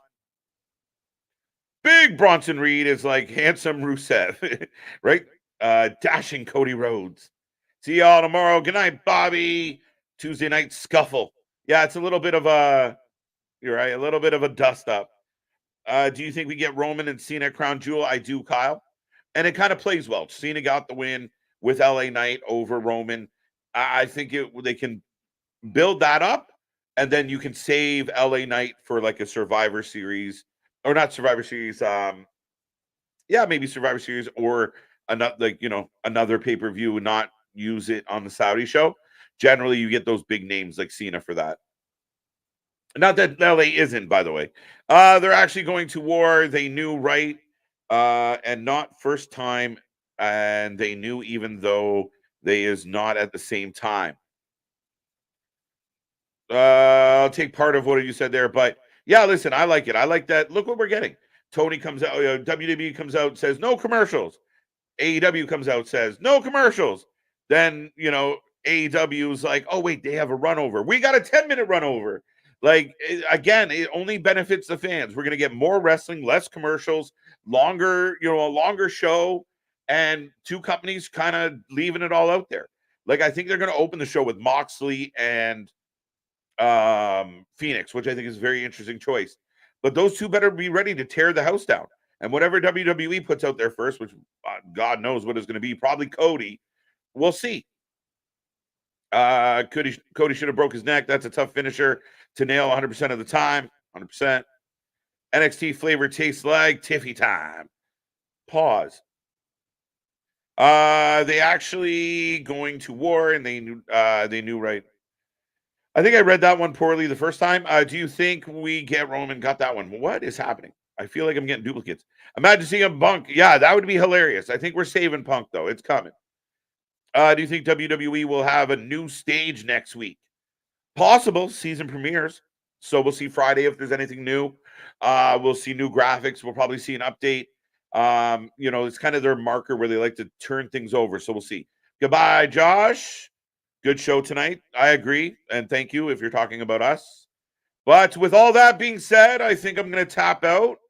and say goodnight as we approach 3 hours and 40 minutes live tonight.